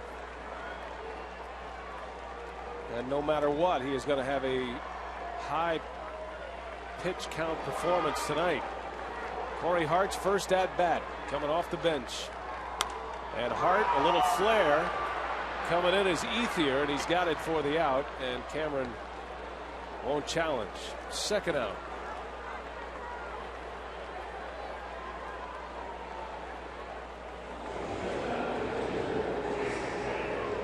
Top of the order, here's Kendall.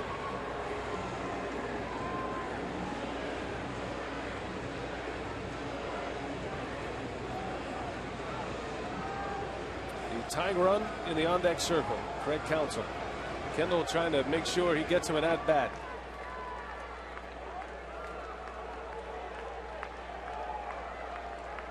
Two runs are in. 8 runs on 12 hits for the Brewers tonight. The Dodgers 12 runs on 13 hits. Man, who'd have thought you'd get 8 runs off the Dodger pitching staff? Man.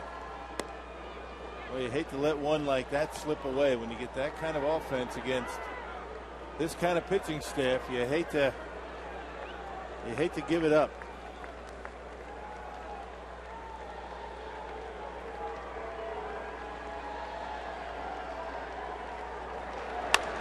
Kendall in the center field. Well hit. Kemp is going back, and he makes the catch. Oh my goodness, what a play to end the ball game. Somebody get Willie Mays on the phone. An incredible catch by Matt Kemp, and the ball game is over. Wow, that was something else. Time now for Brewers Live. Let's check in with Craig Kashawn. All right, Brian, thanks very much. Boy, what a end to this one.